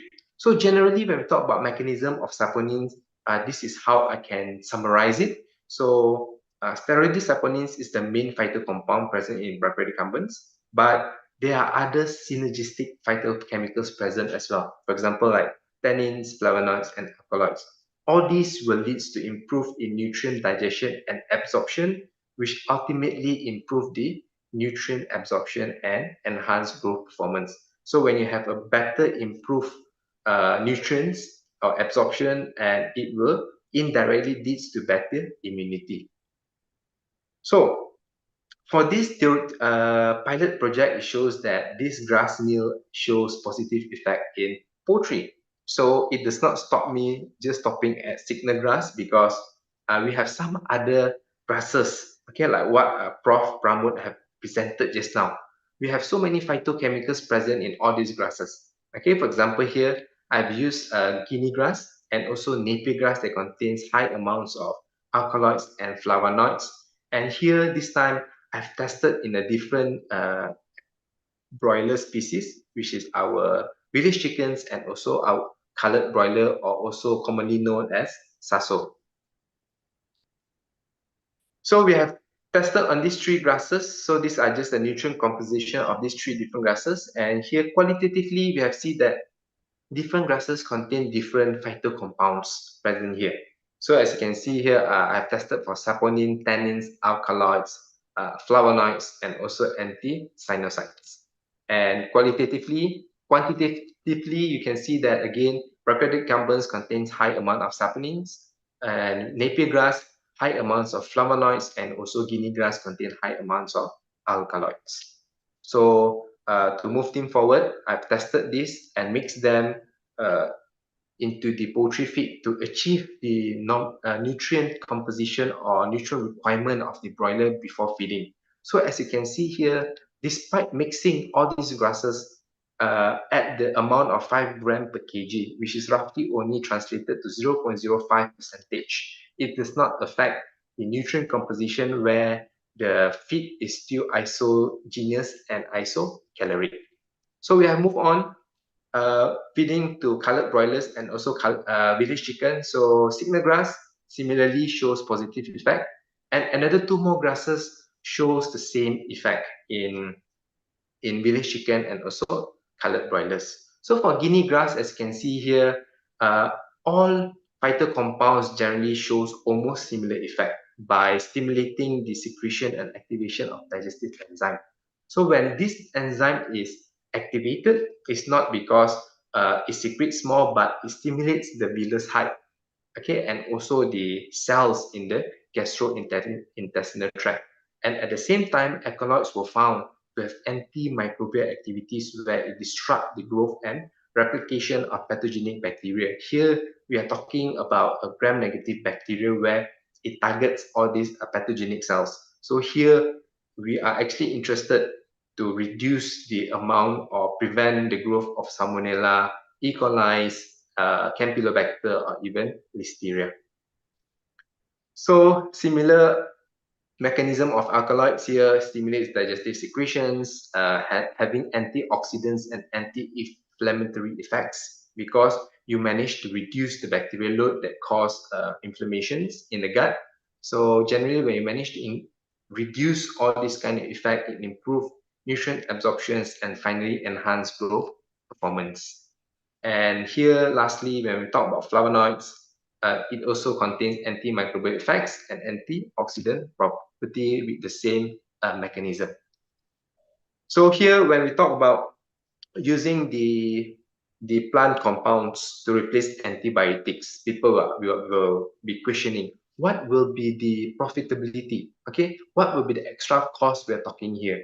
So once I have invited friends to conduct a simple cost and benefit analysis where we have proven here that despite increasing a certain cost of planting, harvesting, and drying all this grass meal, and do not prevent or reduce the use of antibiotics, somehow it shows a positive effects, meaning to say the cost reduces a little bit and also the growth of the chicken improve. So that is what contribute to the improved cost and benefits of using grass meal in this study. So sharing with you a little bit more, some other phytocompounds being practiced or used in our university where we tried research using wood vinegar supplementation. And here we use a lot on seaweeds. We have the red and also green seaweed. Dietary bromelain extract from pineapple waste. And also we have this Persicaria odorata leaf meal feed in chickens and shows increment of immunity and also reduce inflammation or also liver histopathology. Okay, and that's when we're talking about phytocompounds. Moving on here, what other active research we are doing is by using probiotics, prebiotics, organic acids, and also enzymes. So when we talk about biotics here, we have pro, pre, and post. Of course, all these three means difference. Probiotics are the live organism here that we are talking about. So some studies, they will use these organisms here straight away for the feeding and to improve the growth performance of the poultry. On the other hand, some will be using prebiotics. Here you're talking about non-digestible food components. Okay, for example, like carbohydrates. So this will promote the growth of live organisms. So it will have a direct connection between prebiotics and probiotics. And on the other hand, here you have another postbiotic where it's actually the bioactive compounds, okay, that is produced by the probiotics, meaning to say instead of waiting for the whole effects of this bacteria, we are extracting the bioactive compounds that we know that will lead to positive effects. So these are the three things that can be used. So here, some papers published by my department researchers will be using postbiotics, okay, extract from bacteria, plant material, and also some other novel products. Okay, so when we talk about mechanisms here, probiotics will colonize the guts and it will compete with the pathogens. So again, you can see that all this is very closely related to the gut health, okay, for the prebiotic and postbiotic. Next, moving on to enzyme, we can see here in poultry feeding, enzymes here are definitely to improve nutrient digestion, meaning that you have this extra thing that aids in the digestion of protein, digestion of carbohydrate or fats. So actively, we are using antioxidant enzymes from palm oil product because, of course, behind Indonesia, we are the second biggest producer of palm oil. So we are doing a lot of research, okay, trying to use palm product as the feed supplementation or replacement in poultry feeding. Okay, at the same time, of course, when we're talking about palm product, it's not easily being digested. Therefore, you need a little bit of enzymes to help in digestion. Okay, so here, how enzyme helps here, of course, improve nutrient digestibility by breaking down complex component. Okay, for example, here like phytate, non-saccharides, polysaccharides, proteins, and also starch. So when you are breaking this down, it will allow the chicken to utilize, okay, the nutrients from the product that we are feeding. Then, of course, it enhances poultry performance and also reduce environmental impact. So to conclude here, I would say that take-home message, before using any phytocompounds or different alternatives here, you need to know what is the optimum concentration to be supplemented. Okay, and then here, when you're talking about this, you have to talk about limitations. Active compounds variation, meaning to say one extract how much of phyto compounds really present in your extract that can be supplemented in the poultry feed? Secondly, how stable are these alternatives as compared to antibiotic? And of course, a lot of producers are always talking about scalability concern. Okay, again, when you talk about scalability concern, you need to ask, is this available in your country? And can it be sustained? And lastly, before going big, talk about toxicity. Is this will cause any detrimental effects to the poultry? All right, so with this, thank you very much again, everyone, for your attention. Here, I would like to acknowledge, of course, the grant providers in my country, my students, my postdoctoral assistants, in order for me to move forward with this particular study. So again, thank you very much, everyone, for your kind attention. Okay, thank you very much, Professor Lim, for your presentation on active compounds in the functional feed for poultry health and production, and also from Professor Pramod about active compound for methane gas mitigations. Now we still have 15 minutes for discussion. For those, I invite questions from audience. Yeah, there are many questions. We have 4. First, I give time to issue. Please mention your name and status. My name is Izu, and I'm student program, doctor program in Faculty Animal Science, Universitas Brawijaya. I will question Prof. Pramod Pangum, Prof. Prof, right now, I am working with red napier or purple napier for my doctoral research. I figured out the polyphenol unsaturated fatty acid in the rumen increased due to anthocyanin in red napier. Could you explain actually how the work or the mechanism on anthocyanin in the rumen? My other finding, propionate acid also increase be giving red napier silage comparing to fresh red napier. Thank you.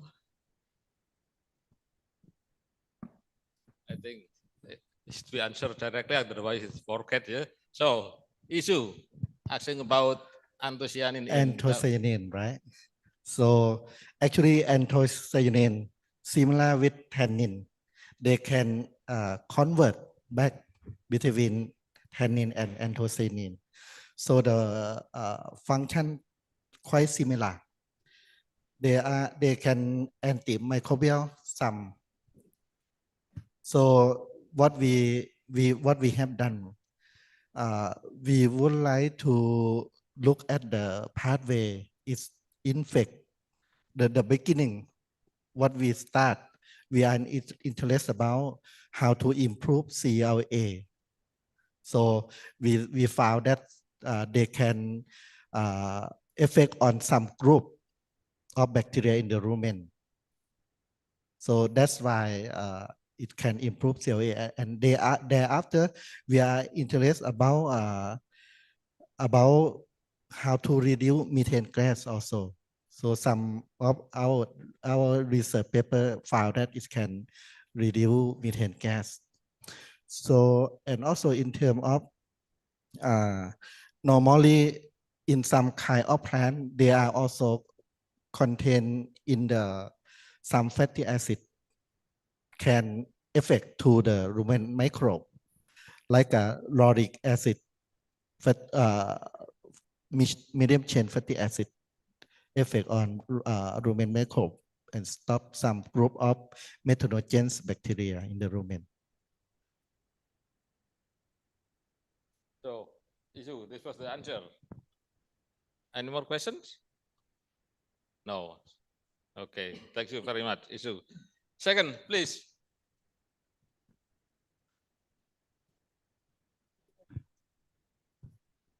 Yeah. Oh. My name is Muhammad Sarmad. I am from this faculty and under the supervision of the professor doing PhD.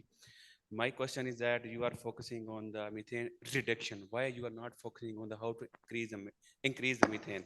If we increase the production of the methane gas. So sorry, cannot hear. Please. Louder, please. Yeah. You are focusing on the methane reduction. Yes, I think you have described the different method by the probiotics, by the different ways.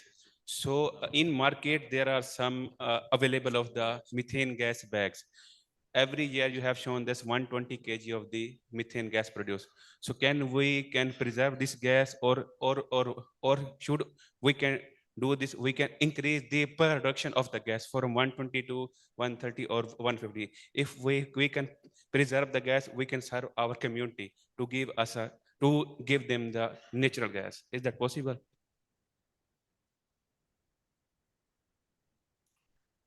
Do you get your questions? No. Please ask a short question. Okay. You are focusing on the methane gas reduction. Okay. In market, methane gas bags are available to preserve the methane gas. So 120 kg of the gas every year produced by our cattle. It's according to your slide. Is that correct? So can we preserve it and use for the commercial basis or for the something just like this? So the methodology to measure methane gas, right? To preserve it, you have mentioned it can go out of the environment and it can disturb our environment. You have mentioned this. So we can preserve this gas by using methane gas. Methane gas. There in market, methane gas bags are available.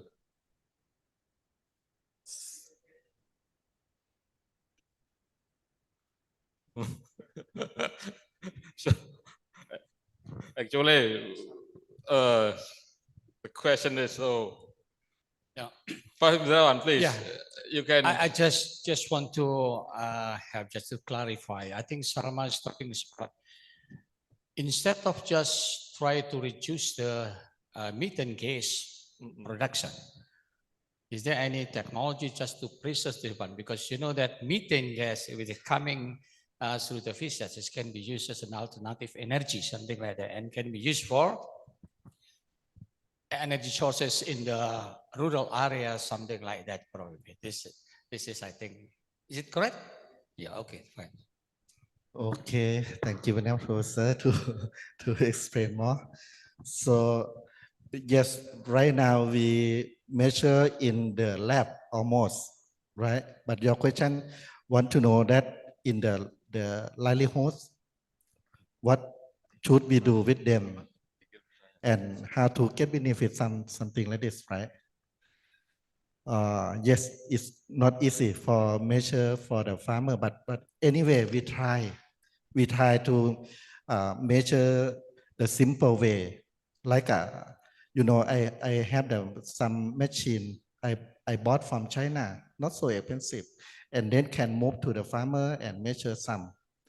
But exact is not the real one because animal in the hood, right?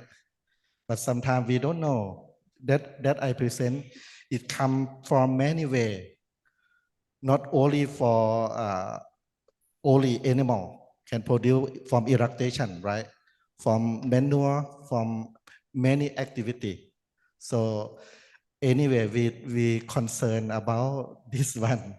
So maybe not 100% can solve the problem, but we try to ask people, okay, please know that it has so many ways to reduce methane gas. So if they know, okay, you management your diet for animal, please do if you can do. But if not, we just okay,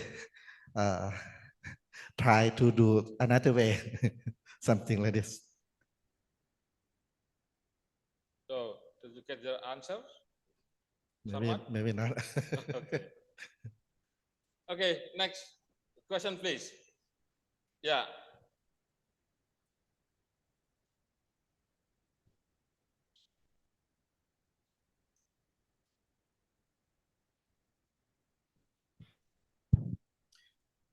Thank you for the opportunities. My name is Adiatma Rijal from student of Faculty of Animal Science. My question from Prof. Promote. My question I have two questions for Prof. Promote. The the the first of all is I have a proposal research for reducing methane gas from feed combination saponin and tannin. What I want to share a comment for feed technologies. And the second one is, according to your previous finding literature and research, which method the most efficient to reduce methane and have negative side reduce negative side from methane gas? From saponin, right? Saponin and tannin. Yeah. Yeah. The combination saponin and tannin. So you use the local feed, local leaf, right? Yes. And Yes. then you would like to reduce methane gas. Okay, you can measure in the lab, like in vitro technique first, and then you measure in vivo or in animal. So your question is, what the function of saponin or something? Maybe just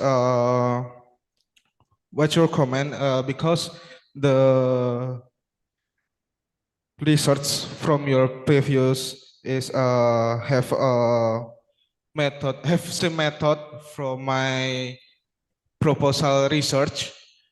I want your comment about that and have a negative side from the using using feed technology about that.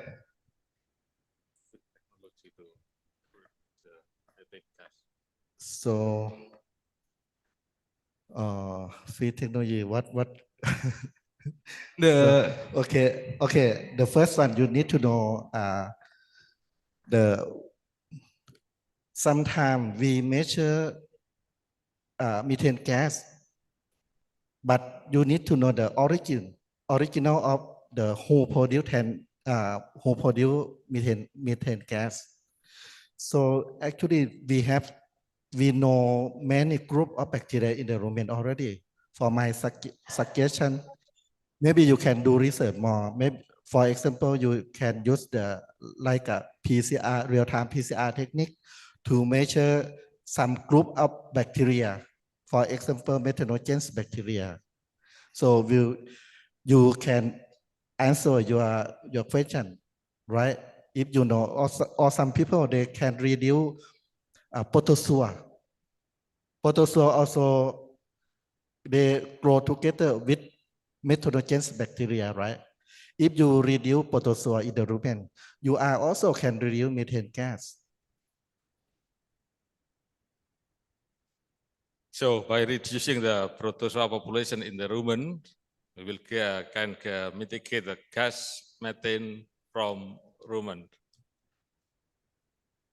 Okay, I would like to invite our guests to raise the questions, please. Professor Sunil from India.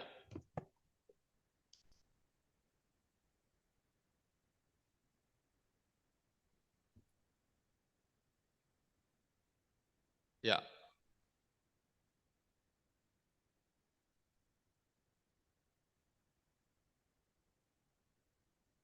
Sir. My question is to you, Professor Pramod. Okay. So day by day, global population is increasing. With this, day by day, the milk requirement of people is also increasing. And we are saying that we have to eliminate the Western cattle because they are producing more methane. And with this, we also know that the Western cattle are the more milk producers as compared to our indigenous cattle.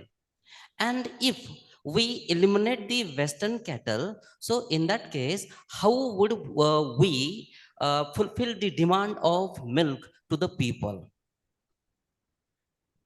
Yes, this we discussed before also why the Western cattle produce high methane. So when we read the more detail, the first they are the biggest, bigger than in Asia country we are some small animal, and then they are also they eat a lot. When they eat a lot, they produce a lot also in terms of methane gas. But your question is very good. We have to look at in terms of production, right? They are also keep high production. Even they eat a lot, they produce methane a lot. So some people, okay, they calculate in terms of methane gas production and milk production, for example, like this. So about genetic, I am not sure. Our people in animal nutrition. So in genetic people, they try to select animal that which gene produce or reduce methane gas. So I think it have some publication paper already. So it's okay, Prof. Sunil. We got two questions from online from James Carvalhes. One is for Professor Pramod, but the other one is for Professor Lim. So, Professor Lim, the question is, what is the optimum inclusion level of grass meals you are using in broiler feed? Yep, thank you very much, Dr.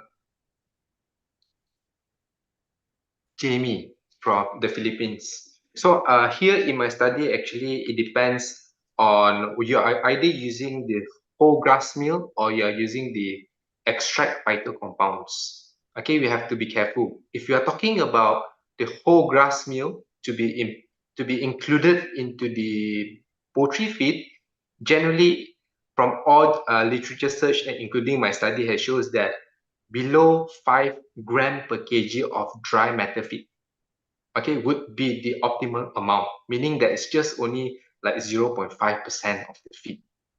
Okay, so why we do not include more than that is because it might affect the nutrient content, meaning to say it will hike up the dry matter and also the fiber content where it will be difficult for the poultry to digest. On the other hand, at the same time, you are introducing more phytocompounds, or some will call it as anti-nutritional factors.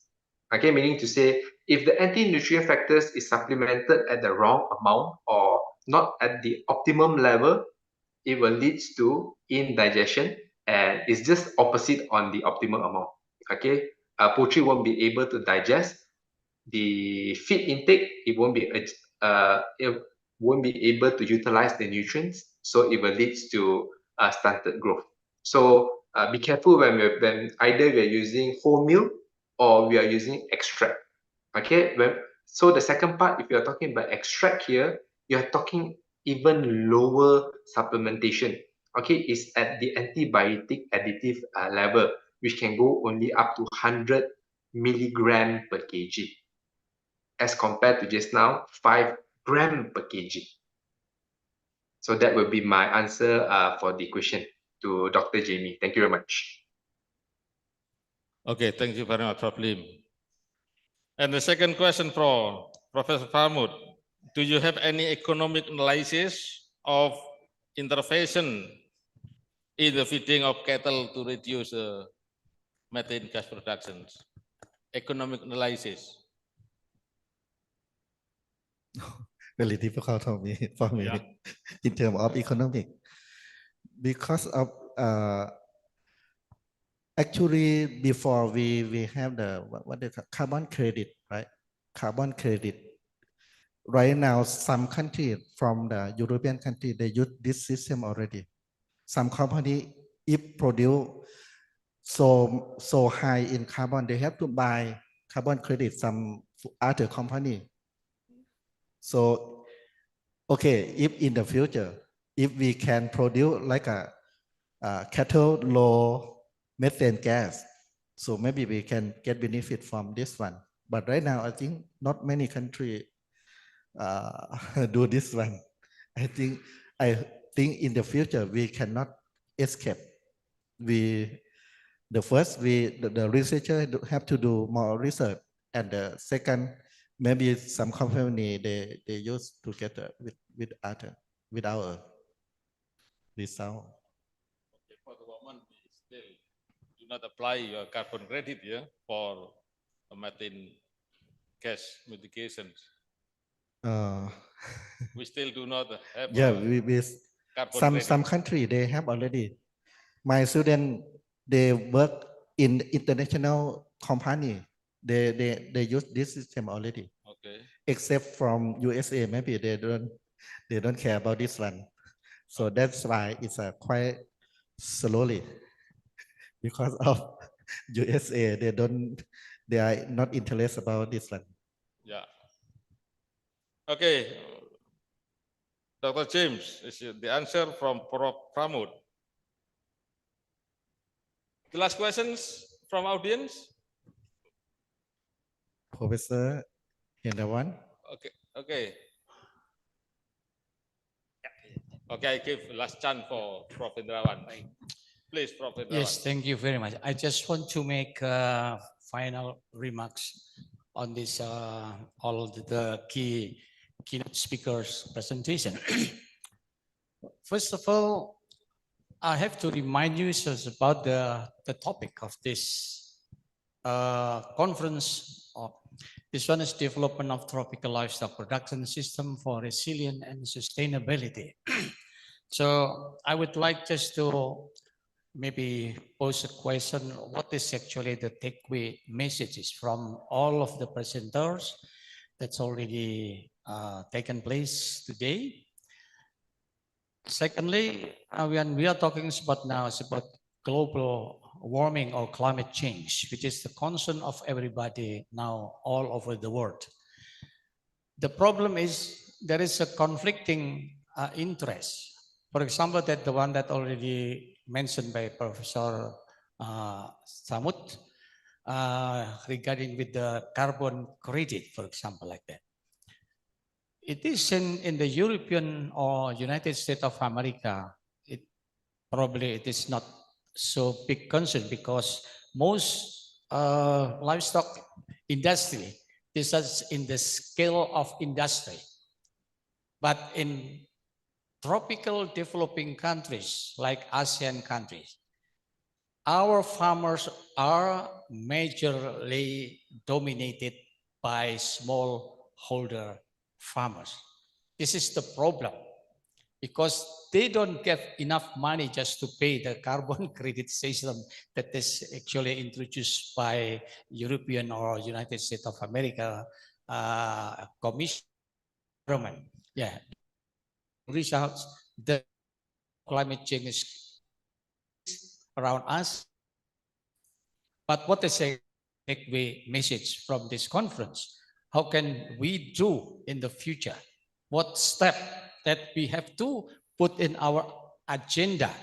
Just in first, how to develop the tropical livestock production system.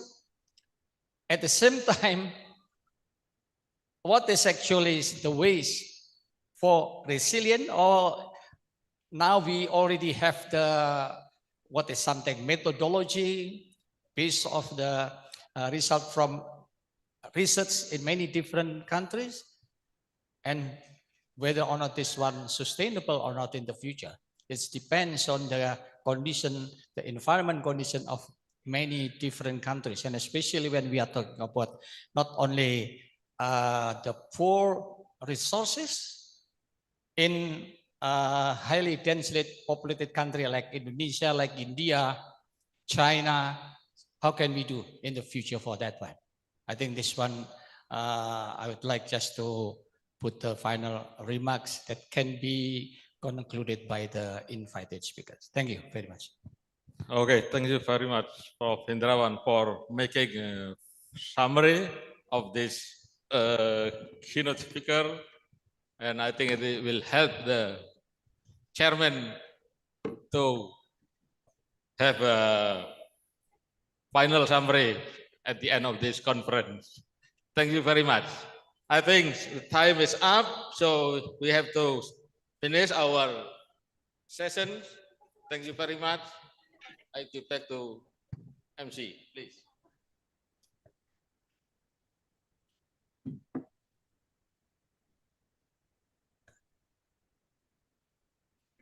Thank you for our both speakers and also the moderators for the fruitful sessions and valuable insights. Okay, next we will have the certificate to our incredible keynote speaker, to Associate Professor Eric Lim Taek Chung, that will be shared by online, as well as the documentation. Okay, I will lead the documentation.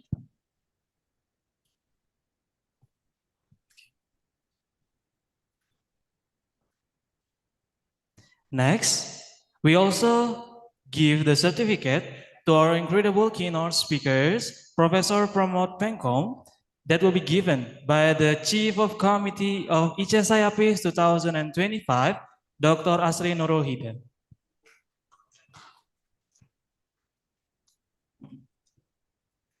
As well as the documentation.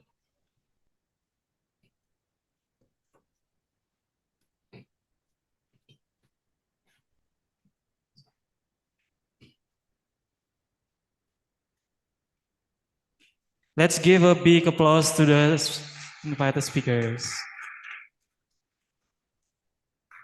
And next, to our moderator, Dr. Marzuki, that will be given also by Mrs. Asri.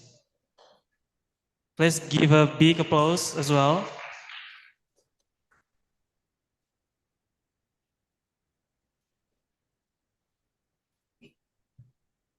Once again, thank you so much to our keynote speakers and also the moderators for the second plenary sessions. Ladies and gentlemen, it is now time for our lunch break for 1 hour. So we will reconvene at 1 p.m. Jakarta time for the parallel session in each breakout room. Enjoy your lunch and please be back on time at 1 p.m.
our conference, we will now begin the closing ceremony.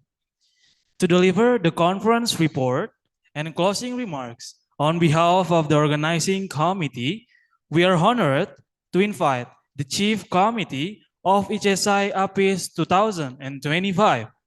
Please welcome Dr. Asri Nurul Huda. Floor is yours.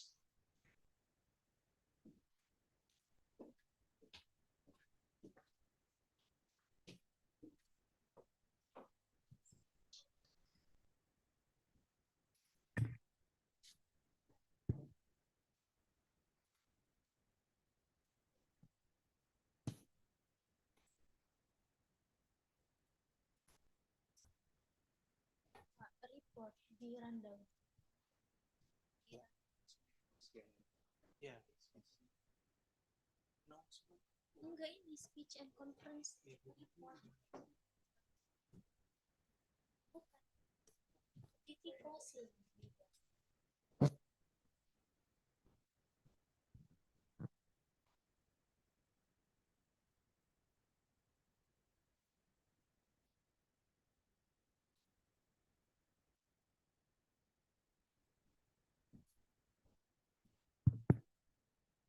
Ya. Assalamualaikum warahmatullahi wabarakatuh. Good afternoon, ladies and gentlemen. Allow me to report this conference. Yeah, totally. We have 86 scientific papers presented in this seminar. Consists of online and offline presentations with covering multiple important aspects of animal science topic. And then we also, thanks to keynote speakers, especially for Professor Pramod Paingkum, PhD from School of Animal Technology and Innovation, Suranare University of Technology, Thailand. And then distinguished invited speakers, Dr. Gaikwad Sunil Manikrao, and then Professor Dr. Vijay Kumar Sivdasdole, and Professor Santram Prabhakar Munde from Sanjeevani College, Chapoli, India. Yeah. Last but not least, on behalf of the committee, I thank Universitas Brawijaya, also our co-host, universities, especially for Insinyur Julio from IPB Timor-Leste, and then all of the participants, the speakers, session chairs, also the reviewers, and all participants for your support for our conference today. Thank you for your support, and this conference will be closed soon. Good afternoon. Wassalamualaikum warahmatullahi wabarakatuh.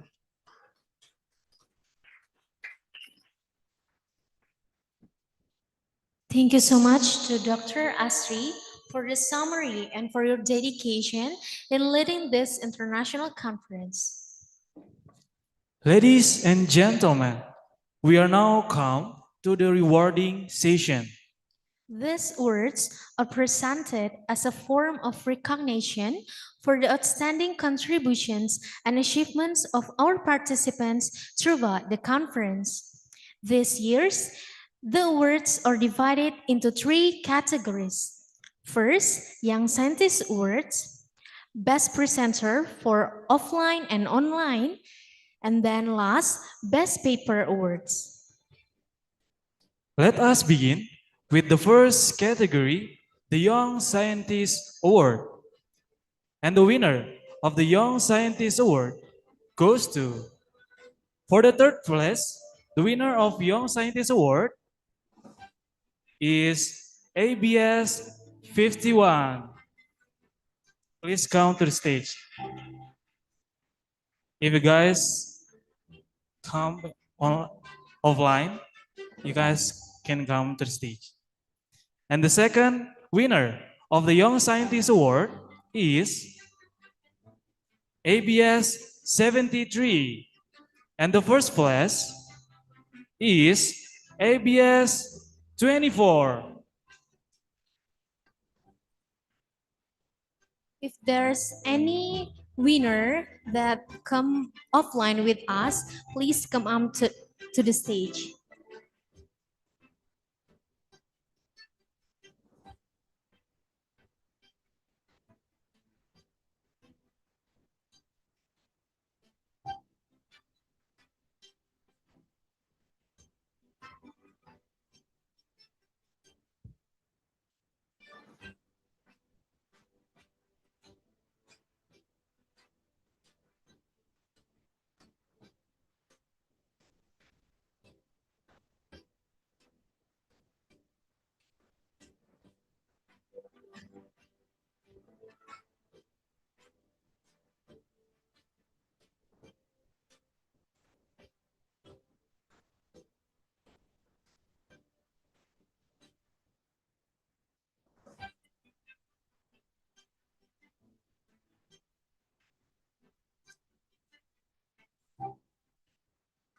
All right, this is our winners for the Young Scientist Awards.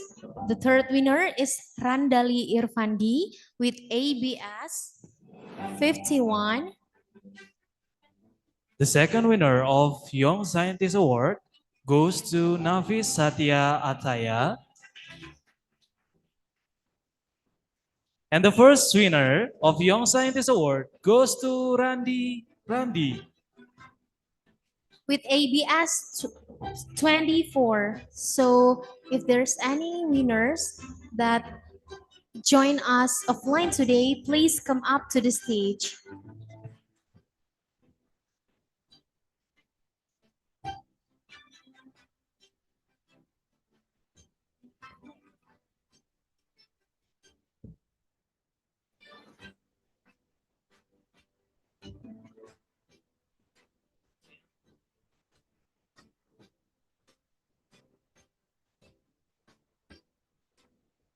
All right, we also moving on.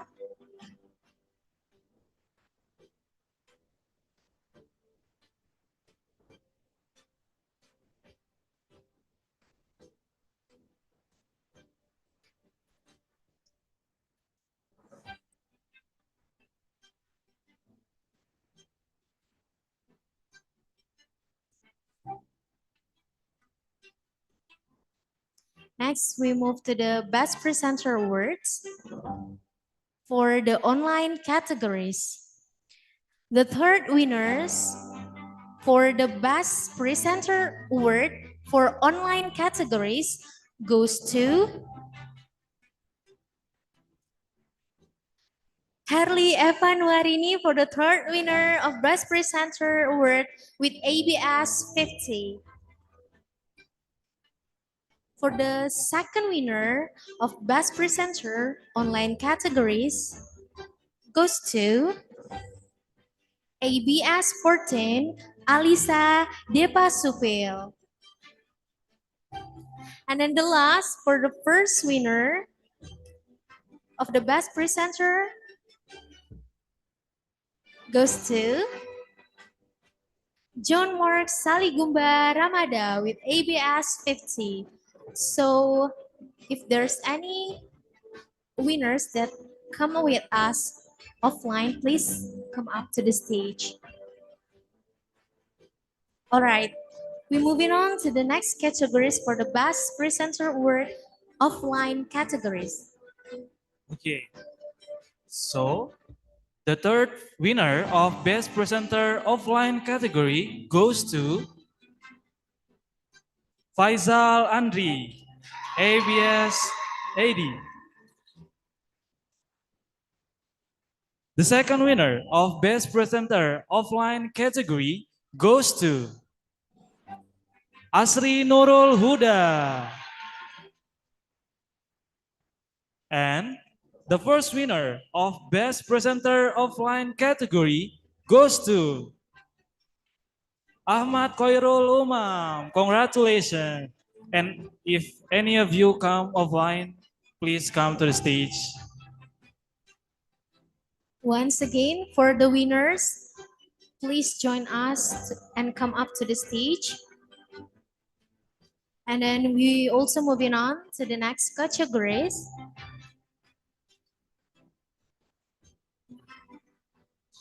And finally, for the last category, the Best Paper Award. And the winner for the Best Paper Award, for the third place, the winner of Best Paper goes to Tina Sri Purwanti. Congratulations. With ABS 59. The second winner of Best Paper goes to Aubrey Joy M. Balbin. Congratulations. With ABS 82. And the first winner of Best Paper goes to Muhammad Pramujo with ABS 76. If you guys came offline, please come to the stage. Once again, for all the winners that come offline with us, please come up to the stage. For the Young Scientist Awards, Best Presenter offline and online, also for the Best Paper Awards, for all the winners, please come up to the stage.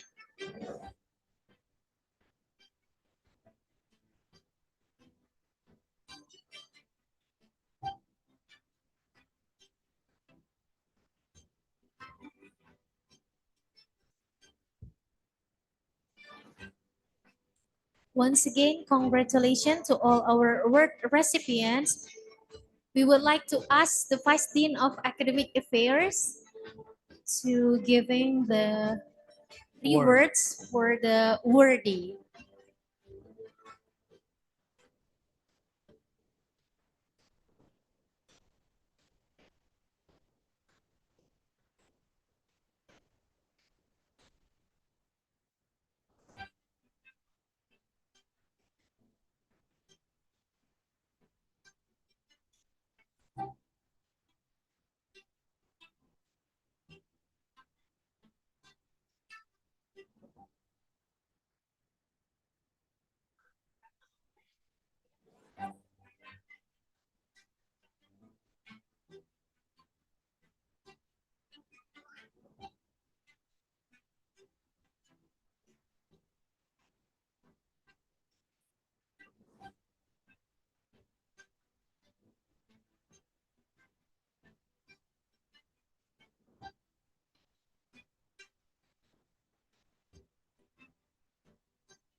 All right, once again, congratulations to all of our award recipients. Your dedication and achievements inspire all of us, and we hope these recognitions will encourage further innovations and collaborations in the future of environmentally sustainable animal industry.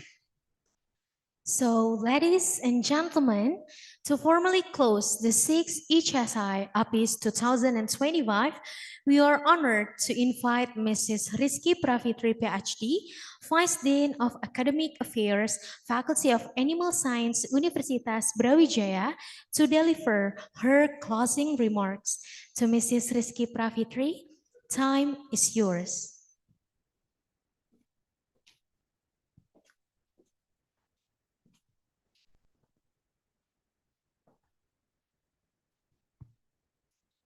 Bismillahirrahmanirrahim. Assalamualaikum warahmatullahi wabarakatuh. Good afternoon, everyone.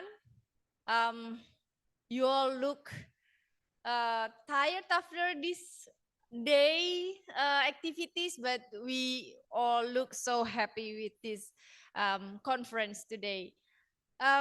First of all, let us express our deepest gratitude to Allah Subhanahu wa Ta'ala because of His blessing. We have successfully completed the 6th International Conference on Environmentally Sustainable Animal Industry and the 6th Animal Production International Seminar 2025. Over this past session, we have listened an insightful presentation, engaged with constructive discussion, and shared ideas that address the core of our theme today, development tropical livestock production system for resilience and sustainability. The contribution of our keynote speakers, invited speakers, panelists, and participants have enriched our perspective and offered valuable strategies for strengthening sustainable animal production, especially in tropical regions. On behalf of our Faculty of Animal Science, Universitas Brawijaya, I would like to convey my heartfelt appreciation to our distinguished keynote speakers, invited speakers from USA, Thailand, Malaysia, India, Egypt, as well as from Universitas Brawijaya itself. Our co-host universities, Isabela University, the Philippines, Central Philippine University, the Philippines, and IPB Timor-Leste for their strong collaboration. All participants, committees who dedicated and contributions made this event possible. I believe that the knowledge and networks built here will continue beyond this conference. Let us transform this discussion into action and collaboration into long-lasting partnership that will benefit academia, industry, and society. Finally, I wish you all safe journey back to home. May we meet again in the future conference with even greater achievement and stronger cooperation. Thank you very much once again for everyone. Wassalamualaikum warahmatullahi wabarakatuh.